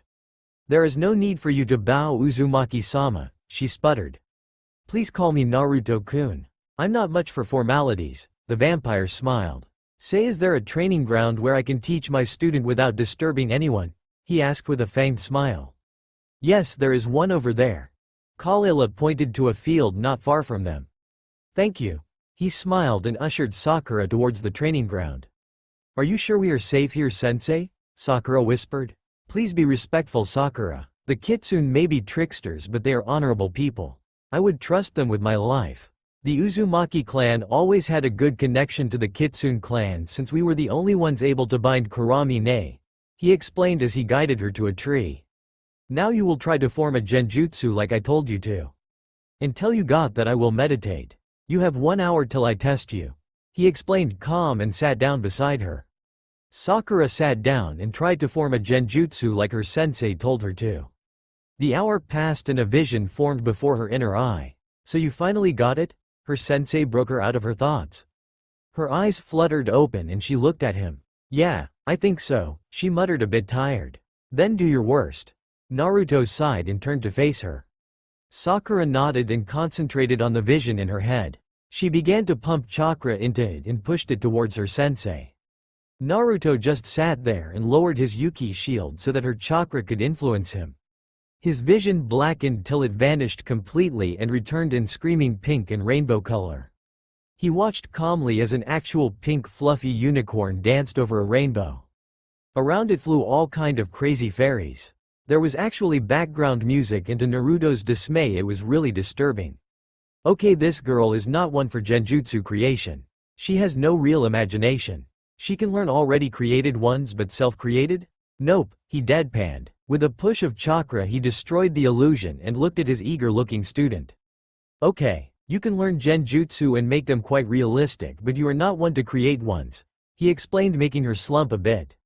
Don't worry, Sakura. Not everyone is made for genjutsu. That's why I will teach you the basics of medicine jutsu, anatomy, chakra scalpel, and the mystic palm jutsu. I think you will have a better feeling for it, he explained, making her smile. He unsealed 9 scrolls and handed them to her. These are 2 scrolls for anatomy, 2 for basic medicine, 3 on poison, 1 on chakra scalpel and the mystic palm jutsu, he explained, and she opened the anatomy scroll. At the end of the trip you will have the basics down. After the Chunin exam I will ask Tsunade to come back to Konoha and take you as her apprentice. Naruto explained, making her drop the scroll. You know Tsunade-sama? She squealed. Of course I know her. Did you already forget what you read in the bingo book back when we met Zabuza? He scolded her. Sakura looked sheepish and rubbed the back of her head. Come on, get to it. But before that you will create a shadow clone and make it read the scroll. You have till the boss is back to read the scroll once. You on the other hand will learn taijutsu. I think I will teach you the Konoha Senpu or the Uzumaki swirling fist. I think my family style would fit you best, seeing how agile you are. The vampire explained calm while he thought about it. What do you mean agile? She blushed like mad. I mean that I read your academy report and that you were always good in gymnastics. You were only second to Ino in class, he explained with a slight blush as he thought about his crush. Sakura actually noticed the blush and began to piece some things together. How Naruto always went to the Yamanaka flower shop. How he always blushed in Ino's presence. Could it be that you love Ino? She asked, unsure. Wha? How? He jumped back, practically glowing like mad. Was it really that obvious? He caught himself again and coughed into his fist, making her giggle. Well, not really, but even I can piece 1 and 1 together with enough hints, she smiled sweetly. Now listen up, you will not tell anyone about this. You understand? He growled, making her look at him in confusion. But why not? It would be so sweet to see you two together. She sighed with a dreamy look on her face. Sakura, I'm a S-class ninja.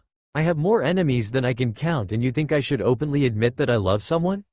Ino would be their target to get to me. I can't and won't allow that, he explained, serious, making her pale as she realized the gravity of the whole situation. I understand, she muttered and hung her head. A hand on her shoulder made her look up though. Naruto crouched before her and smiled kindly. Come on, Sakura, let's continue your training, he smiled, and she nodded. It had been hours since Lisa had begun to prepare Naruto for the ceremony. With her small hands she braided silver beads, silver fox fangs, silver feathers, rubies and sapphires in his hair.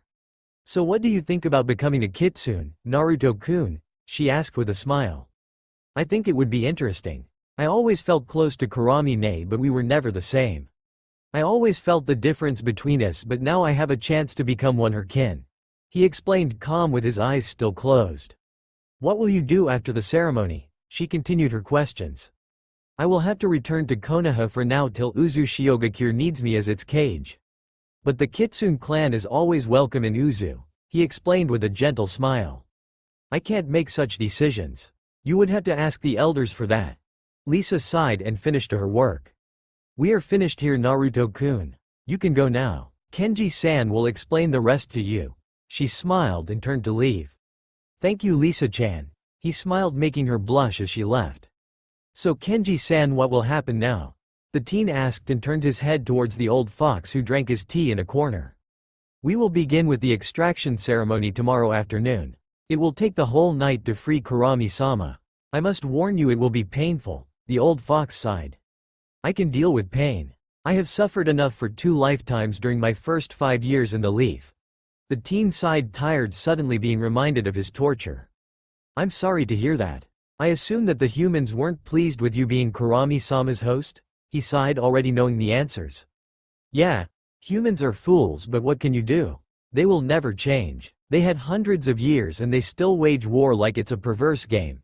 Naruto sighed, thinking of how narrow-minded his former kind was. Come on, let's not talk about these unpleasant things. Here, have a drink.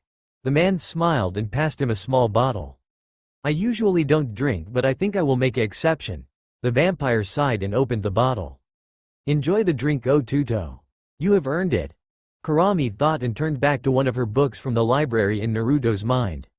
THSTA all for now. If you enjoy then please like, share and do comments.